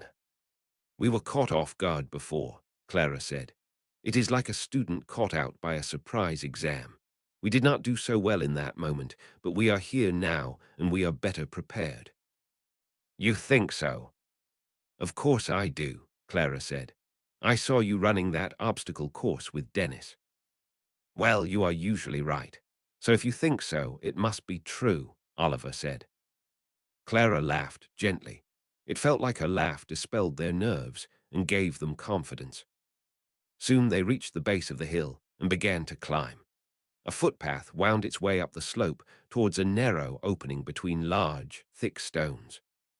It does not take much imagination to see this as some sort of main gate, Clara said. I recognize this, Oliver said as they passed through it. The hill had opened up to a wide area that was more level. He looked uphill and saw another opening leading to a higher level. He nudged Clara and pointed, We need to go up there. I recognize it from the memory. They made their way to the spot Oliver had pointed to. Below their feet, rocks were placed like stairs leading them higher. As they came up the steps, they were greeted by a magnificent view of the countryside. They could see the coast on their left and farmlands round about them. To their right, Clara called Oliver's attention to a line of stones. This is the ruin of a wall, she said. It must have been part of the fort. It must be, Oliver agreed. I remember this part of the hill from the memory, but some of it has changed. A lot of time has passed between when that memory was made and now, Clara reminded him. It would be more strange if nothing had changed. They turned and walked a little further up the hill. Oliver knew the way now. Just ahead of them were the two features he was expecting to find. The first, a bowl carved into the stone, and the second, the imprint of a foot. The same footprint that Arthur had placed his own foot into when Merlin had crowned him king. He stood over the footprint, looking down at it. How many years had passed since Arthur and Merlin stood here? Yet the footprint remained. It was a little weathered, perhaps, but the lines were sharp and clear. Clara stood next to him.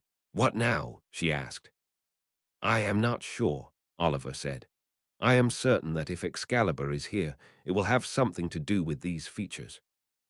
Maybe the ring will show us something, Clara said, raising her hand to look into the stone set in the ring. She stared long and hard, but ultimately shook her head. Nothing, she said.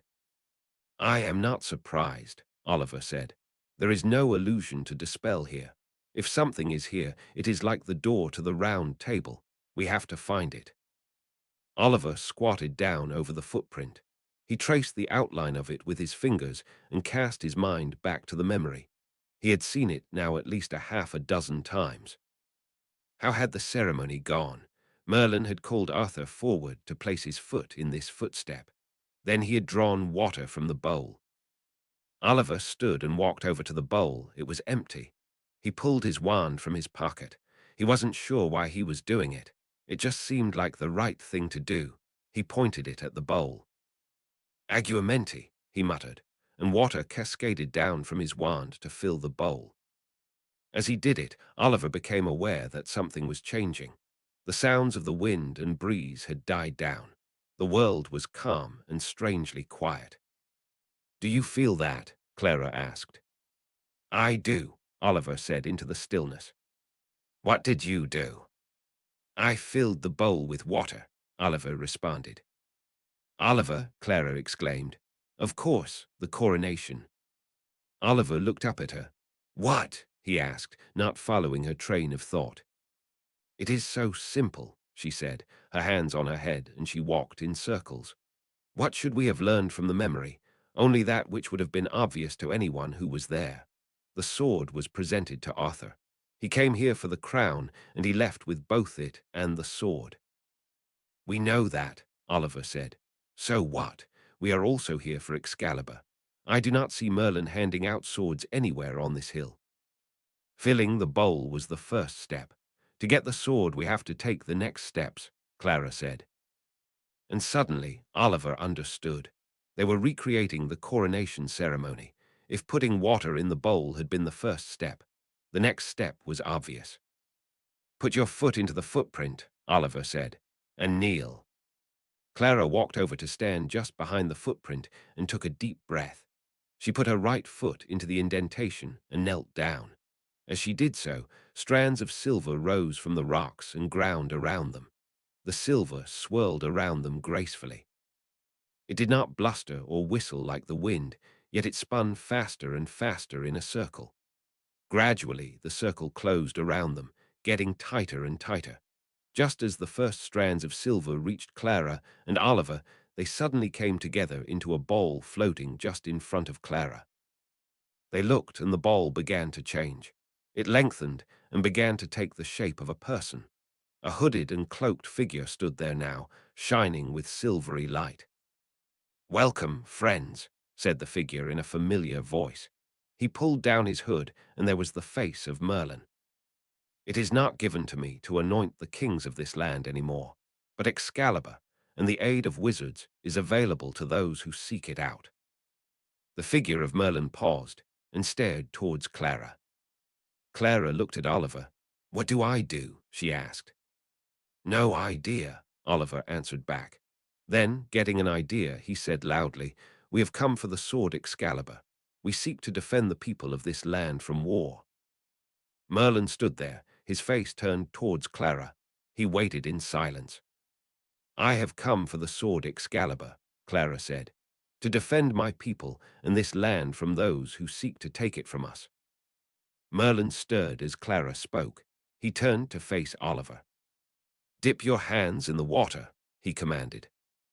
As Oliver did so, he heard Merlin speak again. "Do you swear to protect the people of these lands, to defend them with courage, honor, and integrity?" he asked. Oliver nodded vigorously at Clara.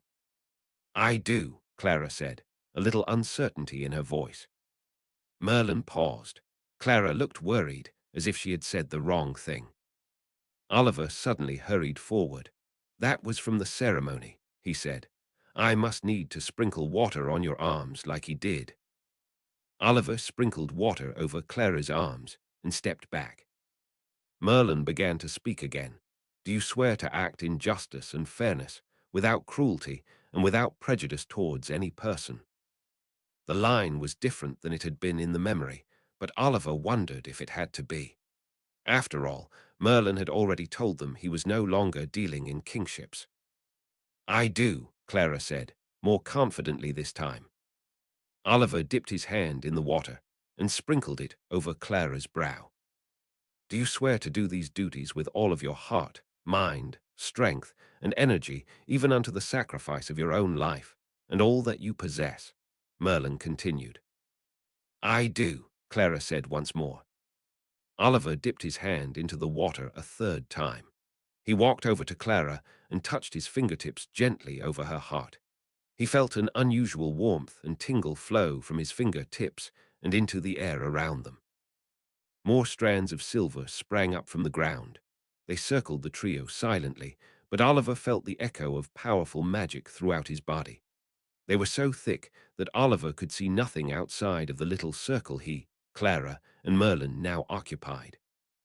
"Now it is time to bestow upon you, who have proven worthy of it, a gift," he said. With those words, the silver strands began to dissipate into the air. The feeling of magic faded. When the last strand had gone, the figure of Merlin gave a small nod and faded away. "Wait," said Oliver, turning around to face where Merlin had stood. "The sword, I do not understand." But Merlin was gone. Oliver turned to Clara. "What happened? What did we do wrong?" he asked. Clara said nothing. In her right hand was the glittering shining sword Excalibur. "How?" Oliver started to ask. "Well done," came a voice from below them. A tall wizard with a cane was walking up towards them. "The minister's trust in you was certainly well placed." Oliver stared. "I know you," he said slowly. "From Minister Evermond's briefing, you head up the Muggle liaison office, do you not?" "Well remembered, Oliver," the wizard responded. "I am Nigel Tambling-Gargan, at your service." He paused to offer a sweeping bow. "Why are you here?" Clara asked, getting to her feet. "Humphrey's letter reached me," Nigel responded lightly. "As other members of the ministry were occupied, I decided to come and offer my assistance." "Thank you," Oliver said, "though I think we should be going now. It is not safe, and we are not keen on another run-in with the Black Hand."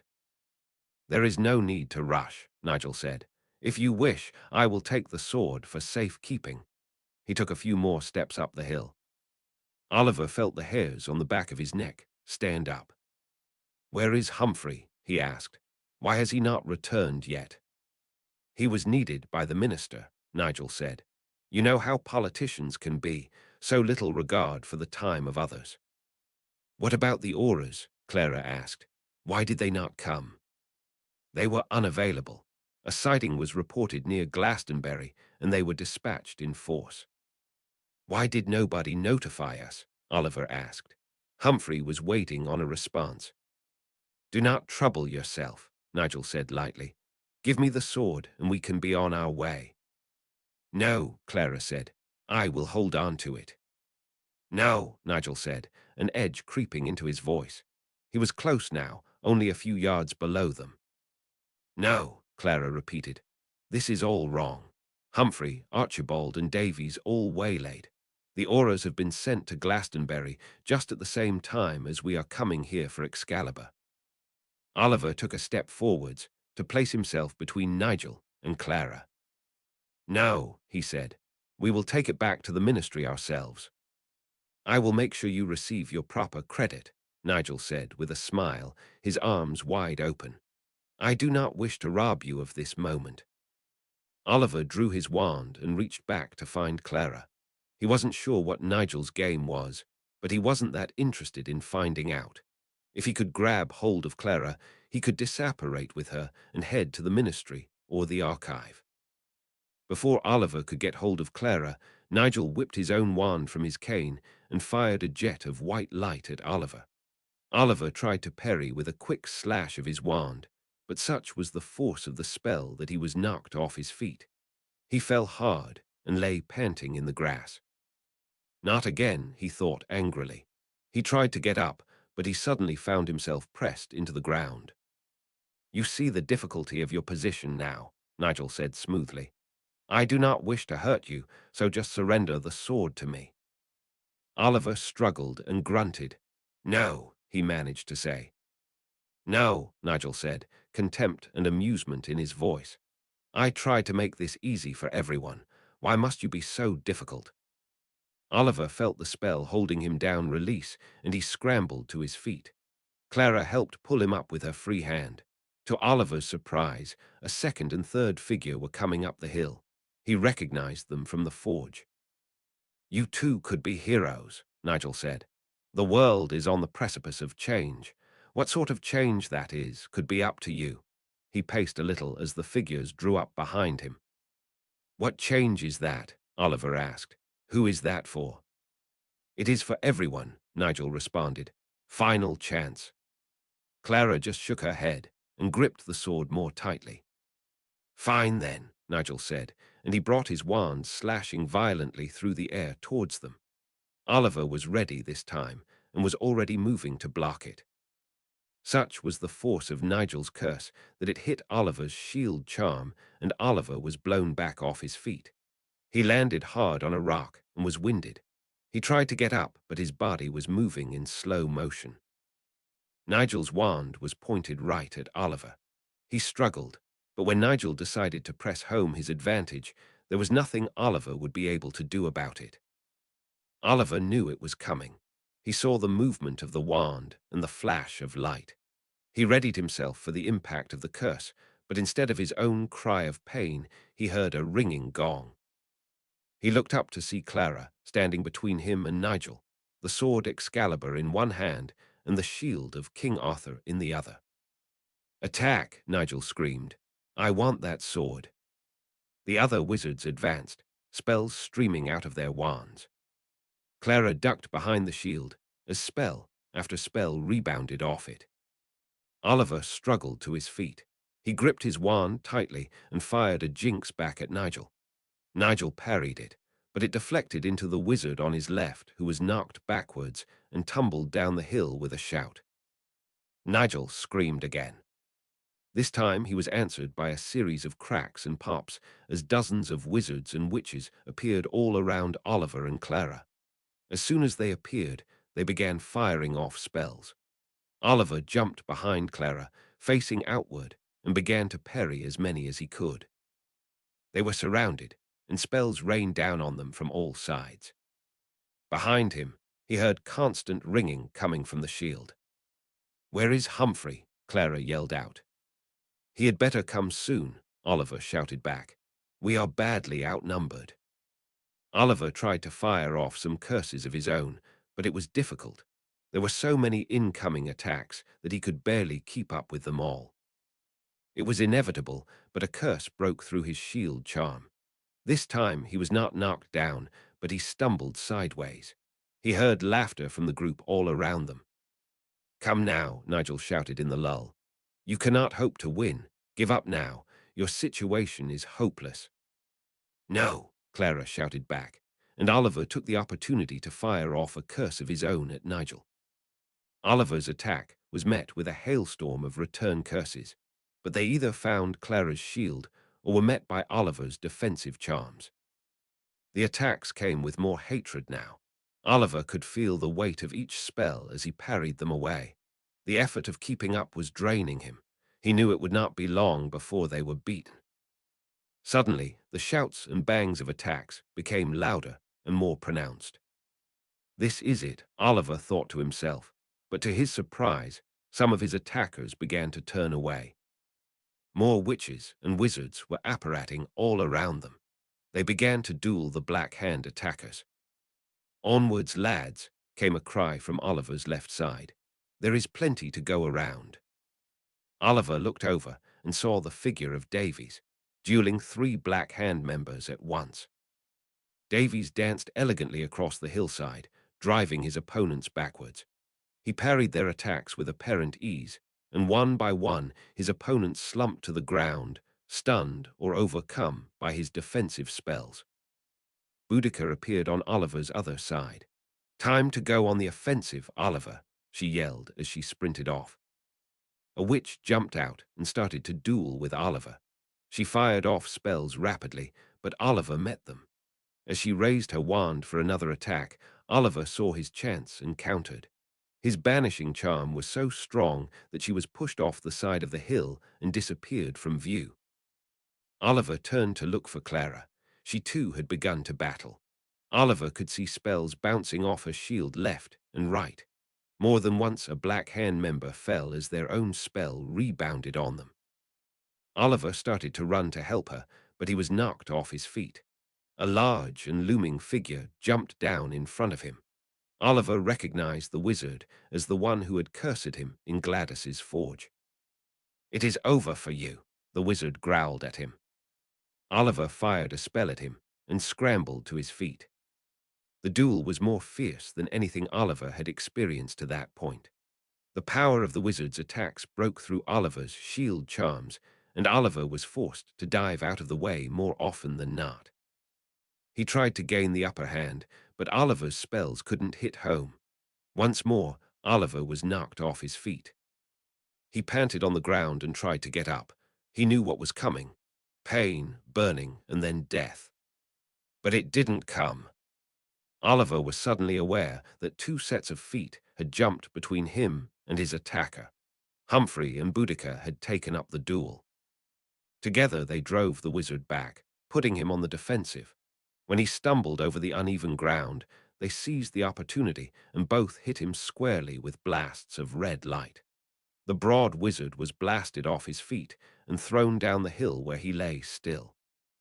Humphrey hurried back to Oliver. "Come on then, my boy," he said, offering Oliver his hand. "We are not done yet." Oliver took it and got to his feet. He stumbled a little, but steadied himself and looked around. What had happened to Clara?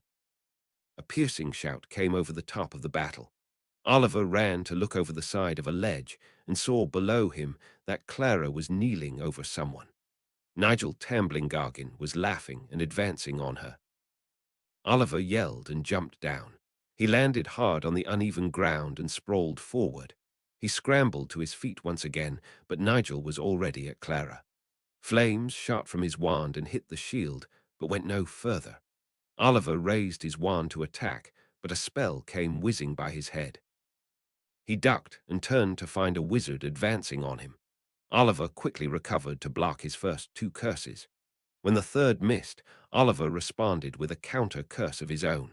It hit the wizard square in the face, and he wheeled around in pain.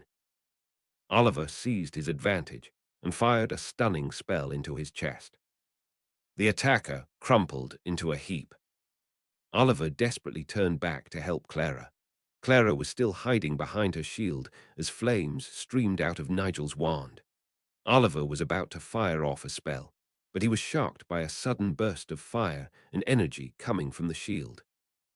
It radiated out away from Clara, and Nigel was knocked back a few steps.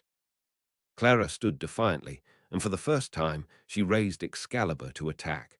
The sword glowed brightly in her hand and became so intense that Oliver could not look directly at it. He saw Nigel raise his hands to shield his eyes from it. While he was blinded, Clara leapt forward and brought the sword down. Nigel tried to parry with his wand, but it was useless.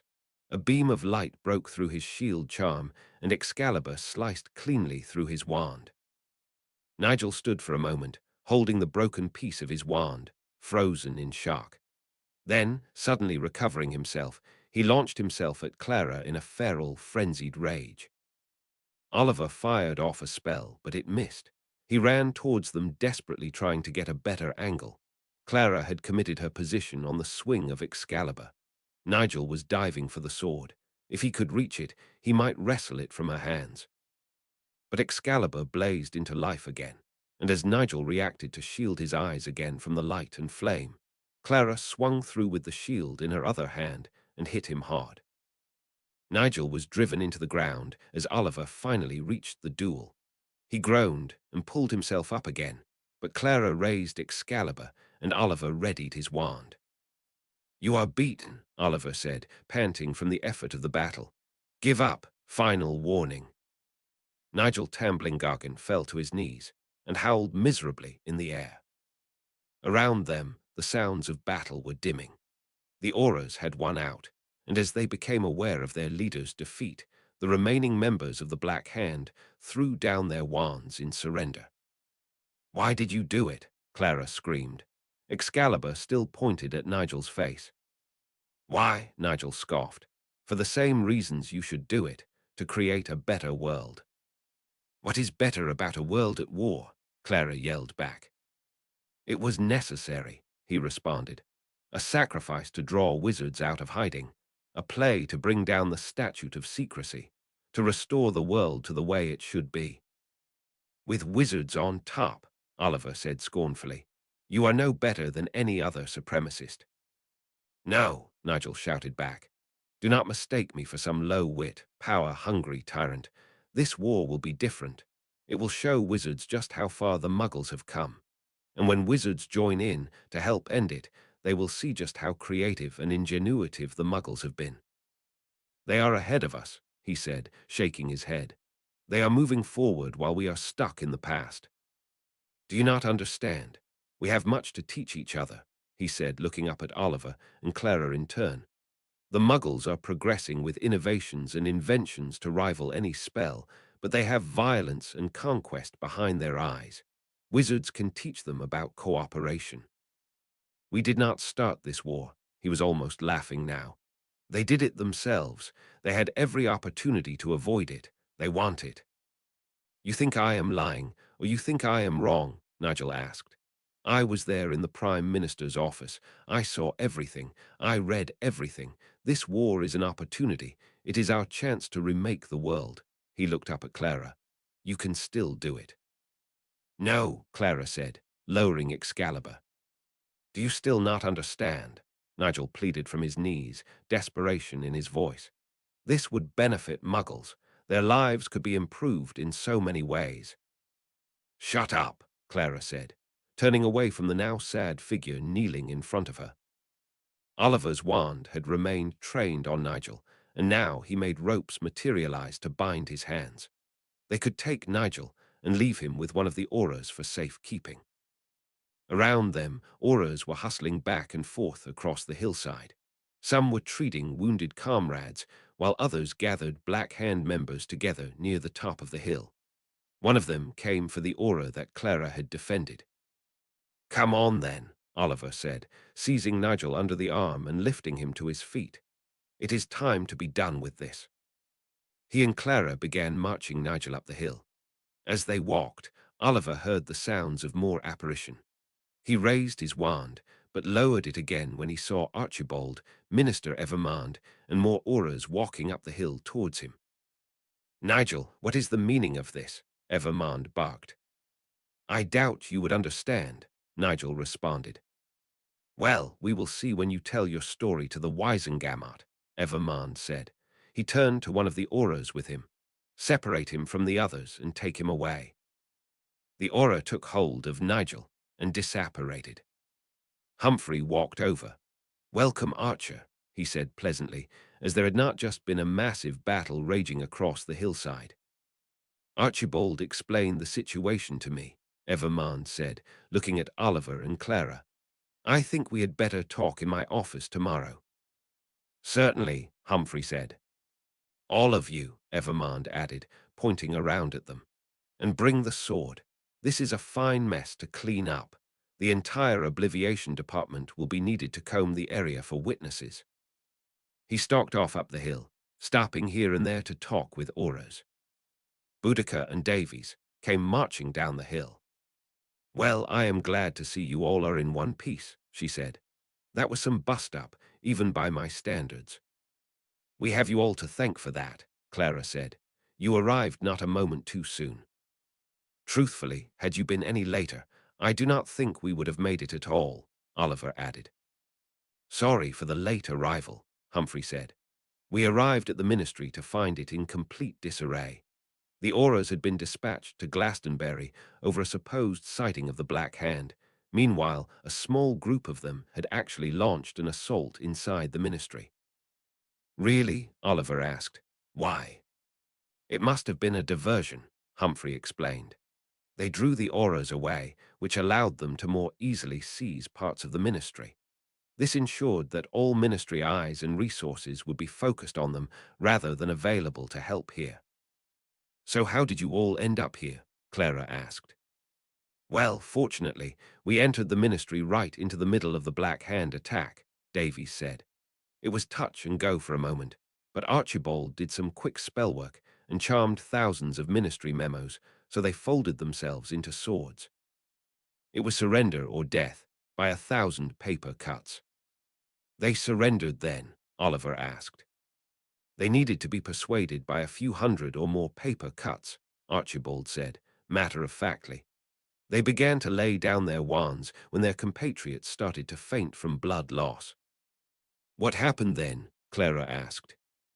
"While Archibald and I mopped up the rest of the Black Hand at the ministry, Davies went out to Glastonbury to track down the aura teams," Humphrey said.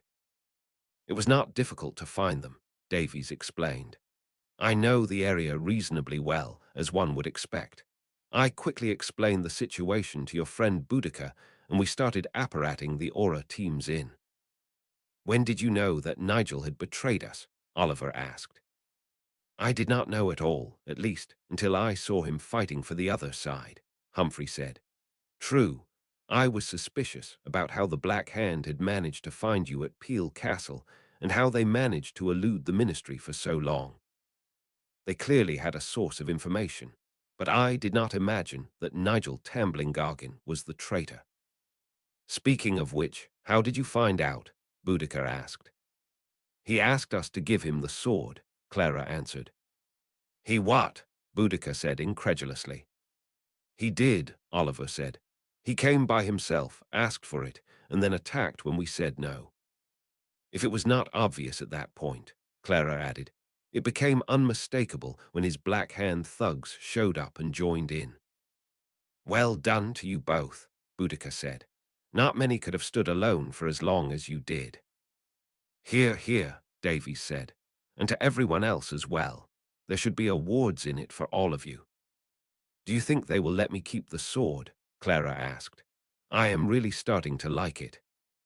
"Depends if you can cut Evermond's wand in half," Oliver said, with a nod to the broken pieces of Nigel's wand, which were still laying in the grass.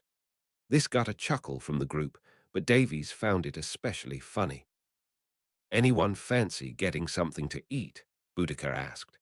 I have been on the go since 4 this morning, with hardly a minute to grab a bite. I know a nice place in Glasgow, Davies said, owned by the Borthwick family. Honora is one of the best cooks in the country.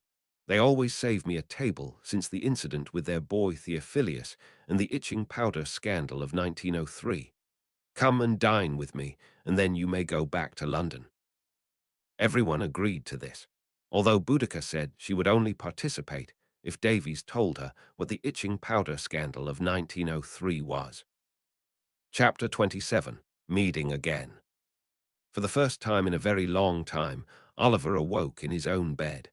The sensation was somewhat ruined when he stretched and discovered that his body ached. He groaned, but what did he expect? He had been hit with a variety of curses during the battle the day before. He rose, dressed slowly, and received his copy of the morning newspaper, though he didn't open it. Despite the early hour, he decided to go to the ministry. He found it hard to wait at home. He stepped out of one of the Flu Network fireplaces ministry workers sometimes used to travel into work. Oliver liked the ministry's atrium early in the morning. It was quiet, and only a few other ministry workers were around. Without the need to hurry, Oliver strolled across the atrium, taking in the details of the building, appreciating the quality of its design. As he slowly made his way towards the elevators, he heard a voice drifting across the room. "What do you mean she has not got a wand?" said the voice, full of confusion. Oliver looked over and saw Boudica and Clara standing in front of the visitor's desk. He smiled and turned to join them. "What part of that is so difficult to understand?" Boudica asked. "She is a muggle, therefore she has no wand to check in. She only needs a visitor pass." "A muggle," said the attendant, his eyes wide. He put his hand up to his mouth, as if to cut Clara out of the conversation. "Can she be here?" he asked, "as a muggle and all?" "Of course she can," Boudica said exasperatedly. "She is a visitor. She has a meeting with the Minister for Magic later today. Would you like me to tell the Minister that you would not issue her a pass?" The attendant stammered. "I do not have a wand, but I do have a sword," Clara added helpfully. "You can check that if it helps." She pulled Excalibur from her bag. The attendant's eyes followed the point of the sword as it flashed in the light of the atrium. "No, no, that is not necessary," he finally muttered. "Right," Boudica said. She leaned over the desk and snatched up a blank pass and stamped it with the attendant's stamp pad. "Is that everything?" "Yes," he said, still looking warily at the gleaming sword. "Good," Boudica said. "Clara, put that away before I use it." They turned and saw Oliver coming towards them. "Oh, good morning," said Clara brightly. "Boudica and I were a little restless this morning and thought we might as well get here early." "Me too," Oliver said. "It was a good thing too," Boudica said. "That idiot," she pointed with her thumb over her shoulder, "gave us all sorts of trouble while we tried to get Clara her visitor pass." "I saw that," Oliver said. "I am not sure what frightened him more, you or the sword." "He would have had both to worry about if he had held us up any longer," Boudica said. "I was becoming a little bit tempted to use it on him." Oliver rolled his eyes. "Do you want to go up to my office or yours?" Oliver asked. "I imagine Humphrey will be in soon. Archibald should be with him. I think he took Humphrey's guest bed last night." "We should go to your office," Boudica said. "You have more comfortable chairs than we do." "Is that true?" Oliver asked. "The Aura department has uncomfortable chairs." "No," Boudica said. "Our chairs are fine. Your chairs are better. I think it is favoritism since Humphrey is always helping everyone." "That could be," Oliver said. "Although I would imagine that threatening people with swords does not win you a lot of goodwill. Is that how you treat most of our co-workers?" Boudica looked over at Clara, who laughed as they headed for the elevator. "Speaking of guest beds," Oliver said as they walked, "how was your night at Boudica's flat?" "It was fine," Clara said. "After everything we did yesterday, that was probably the best sleep of my life." Only fine, Boudica asked, teasing. Well, your flat could use a few more homely touches, Clara said. Oliver said that too last time he visited, Boudica said. I thought he was just having a laugh. You are well stocked on the essentials, but some wall art would go a long way, Clara added. It really would, Oliver said. I will have you know that I proudly have a reputation as a delightful host, Boudica said. Both of you know this reputation is well deserved. She looked at Oliver and Clara critically. Oliver laughed. What did you two even talk about? I cannot imagine two people more different than you two. Actually, we have a lot in common, Boudica said. We both enjoy cooking, fashion, and going on adventures. She listed these off on her fingers as she spoke. Oliver looked slightly incredulous. We had a lot of time to talk when we stayed with Dennis, Clara explained. Boudica sought me out when she arrived and visited me often. She even came up to the study to help me with my uncle's project. Thanks to her, it is nearly finished. Oliver's jaw dropped a little. He looked at Boudica with a mixture of curiosity and disbelief. What? Just because I did not want to spend my breaks in the library with you, you think I lack academic talents or interests? Boudica said, mock hurt in her voice. Well, yes, Oliver said.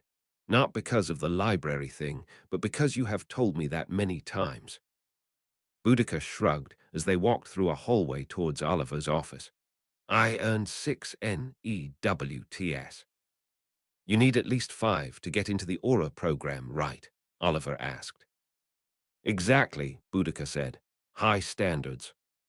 The three of them were sitting around the office, chatting idly and telling stories when Humphrey and Archibald arrived. I am glad to see all three of you here already, Humphrey said. Why is that? Clara asked. No reason in particular, Humphrey said. Only that it makes me happy. Did the minister tell you when he wanted to see us? Oliver asked. He did not, but I suspect that he is having a rather busy morning, Humphrey said. Look at this, in one of the Muggle newspapers. He held out a newspaper, which Oliver took and laid out between them.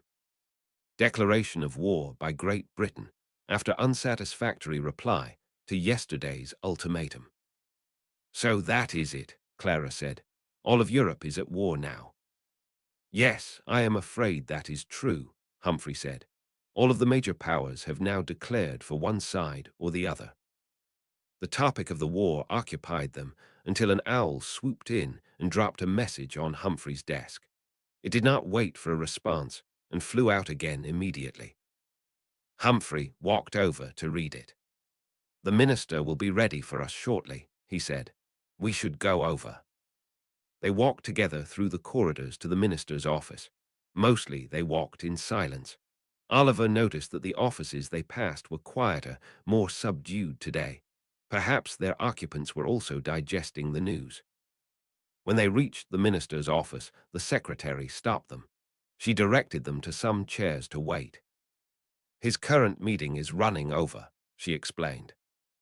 Only a few minutes later, though, and his door opened. A small crowd of witches and wizards filed out. They were quiet, with little conversation between them and sad looks on their faces. Oliver recognized a few of them as important ministry officials. You may enter now, the secretary told them. Humphrey led the way. Come in, sit down, Evermond said as they entered the room. He looked and sounded tired and stressed. Your last meeting did not seem to go too well, Archer, Humphrey said. It was not a pleasant or popular decision, Evermond admitted. But you are not here for that. We are here to discuss the events of the last few weeks. Evermond looked around at them, but nobody spoke. Well then, start at the beginning, he said. Tell me how we arrived on a hill in Scotland with my department head for the Muggle liaison office bound and under arrest. Humphrey spoke first.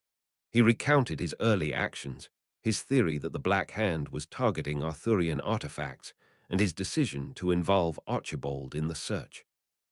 He outlined Oliver's mission to investigate different locations and explained how Clara had become an essential member of the team. Evermond listened patiently to Humphrey's narrative and asked few questions. Humphrey carried on, detailing each step of their investigation. He explained how Nigel Tambling-Gargan had orchestrated to have all information flow through his office, which allowed him to keep tabs on the search and pass reports to his Black Hand associates. Finally, Humphrey reached the end of his narrative. With a little help from Oliver and Clara, he described the confrontation at Dunnad and Nigel's motives. When he finished, they sat in silence. Evermond sat back in his chair with his arms folded across his chest. His chin rested on his chest, and his eyes bored resolutely into a spot on his desk. Finally, he broke the silence. "May I see the artifacts?" he asked. Clara pulled the sword and shield from her bag and laid them on the table. Then she took the ring from her finger and set it beside them. "We do not have all of the artifacts with us," Archibald said. "The crown and the sword that was broken are now located in the archive." "We believed that the ring and shield would be useful to our mission," Humphrey said. "Events proved that belief to be correct." Evermond sighed and rose heavily to his feet.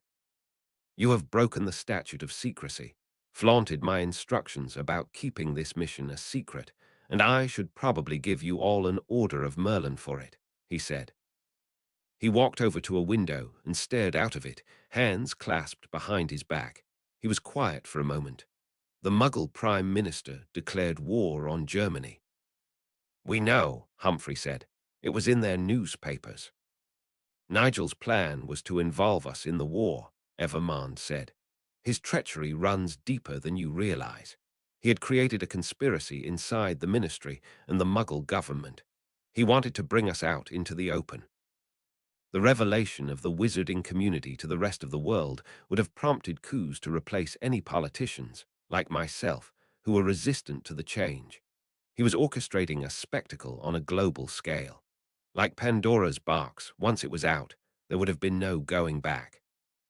With these artifacts, his connections, and his official position in the ministry, he would have had all the tools to succeed." These words hung in the air. "It is as important now as it ever was that we uphold the Statute of Secrecy," Evermond said. "The other co-conspirators across the globe are being rounded up. We cannot allow ourselves to become exposed or involved in this conflict."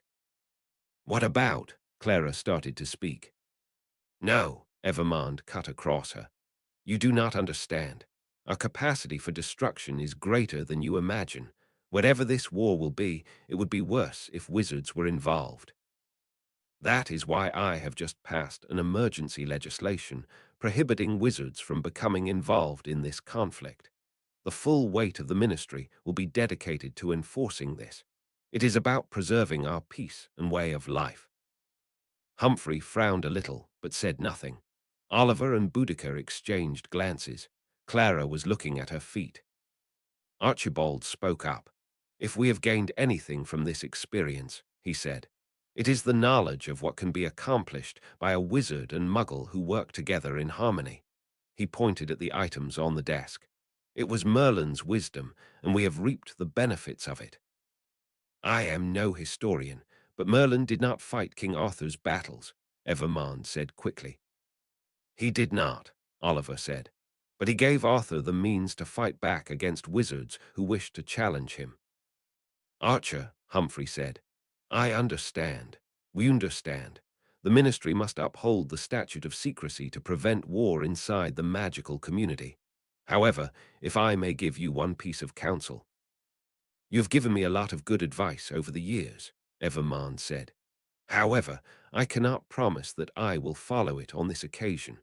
I am bound by obligations to the entire wizarding world." Humphrey continued, "My counsel is that you focus the ministry's efforts on hiding and protecting, while only prosecuting the worst and most egregious infractions. This war appears as if it will engulf the whole continent and possibly more. There are all sorts of creatures that will need to be relocated or concealed so as not to be discovered. There will also be groups sympathetic to Nigel's ideals. They act not out of concern for their neighbors, but out of selfishness. The ministry may work to discourage those groups without provoking them into more radical outbursts of action. Being too heavy-handed may drive other witches and wizards to their cause. "Is that all?" Evermond asked. "No," Humphrey replied. "This is the most important thing. Most witches and wizards live among the Muggle population. Muggles are their neighbors and friends. Squibs have integrated into Muggle communities. These are deep bonds. Do not feel the need to go after the witch or wizard who discreetly charms their neighbors' vegetables to grow a little bigger. Do not prosecute those who will quietly, secretly, help alleviate the suffering of those around them. Many young men will march off to battle and never return. Extend trust to our community when they act to save lives instead of take them." Evermond had stared intently at Humphrey while he listened to this advice. "Thank you for your words of advice," Evermond said. "I will consider them." Humphrey nodded. "Thank you, Minister," he said. "Now, I have another item of business," Evermond said. "In the normal course of things, the proper action would be to obliviate the memory of any Muggle who had witnessed any part of this adventure." Oliver could see Clara tense up beside him. Boudica shifted uncomfortably in her seat on Clara's other side and put a hand on her arm. "In this case, however, I believe another course of action is required," he continued. "I already said you should all probably receive an Order of Merlin for your roles in this. I could not in good conscience perform or order Clara's memory modification." There was a collective sigh from the group. "If I did order it, you might run off and tell Thedley Prophetand you would be right to do it. Can you imagine the outcry when word got out?" Evermond mused, while shaking his head. "We walk a fine line, upholding the Statute of Secrecy, but allowing our citizens to integrate into Muggle communities as they wish. I believe my moral responsibilities here are quite clear." He paused and continued, directing his words now directly to Clara. "Additionally, as I have just lost my head of the Muggle liaison office, and as his assistant is hopelessly out of his depth, I would like to hire you, Clara, as a special advisor to the Ministry on Muggle-related issues." "Oh," Clara said, clearly surprised. "This would not be a full-time position," Evermond stressed. "We would need you to come in every now and then to consult with us. We could arrange it so that your absences are not suspicious to your friends or family." "I see," Clara said. "May I have some time to consider it? I have my own obligations back in my regular life." "Of course," Evermond said. "I do hope you will accept my offer, but you may think it over.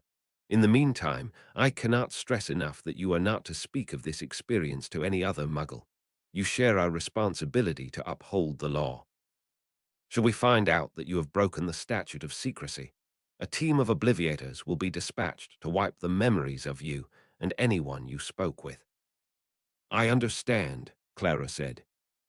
"Good," said Evermond. "Now, I believe I need to prepare to brief the Muggle Prime Minister again. It is a formality, but since I passed the emergency legislation, I have to notify him of it."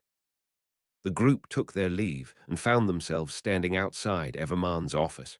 They looked at each other, but nobody spoke. Archibald shook his head sadly. They walked together back through the ministry to the atrium. "I should get back to the archive," Archibald said. "Clara, take good care of the artifacts you have been entrusted with. When you are ready, you may bring them to me. I will make sure to have an entrance available for your use." "You want me to keep them?" Clara asked, surprised. "They are not ours to take from you," Archibald said simply. "At least not for the moment." "Thank you," Clara said. "I suppose I should finally get back to my uncle. Although now that war has been declared, I imagine my father will want to bring me back home." "Oliver and I will escort you to your uncle," Boudica said. "The least we can do is to speed up the trip." Oliver nodded. "I should also thank your uncle again for pushing you to go with me. I just wish we could tell him how it really made a difference." "I think you can find a way to tell him that," Humphrey said. "I certainly believe it." The next day, Oliver came walking back into his office. Humphrey was seated at his desk, buried in a pile of papers. "How did it go?" he asked, looking up. "It went well," Oliver said. "You know, I have a funny feeling about Clara's uncle. He knows something." "Could be," Humphrey said. "After all, it is not unheard of for wizards to join the clergy." Oliver sat down at his own desk and looked at his inbox. It was full of papers.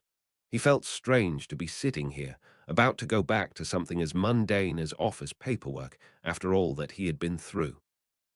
He felt a sense of separation from the other ministry workers. Even if they knew what had happened, and very few of them did, they certainly could not understand what Oliver had been through. Even the groups who had been part of the ministry's effort to thwart the Black Hand had not really been with them through each challenge and trial. "Oh, and Oliver," Humphrey spoke up again, "I imagine there will be some changes for us in the near future." "What do you mean?" "With the war and Archer's emphasis on protecting the Statute of Secrecy, I should think we will have many more opportunities to get out in the field," Humphrey said. "The ministry will be stretched, making sure that soldiers in training do not run across trolls or dragons. And now the ministry has been convinced of the value of proactively seeking out missing historical pieces. We happen to be the ministry's specialists in artifact recovery, so I should think we will have a lot to do." Oliver thought about it for a moment. "Oh," he said brightly, "that is good news." "And the department has been renamed," Humphrey added. "Has it? To what?"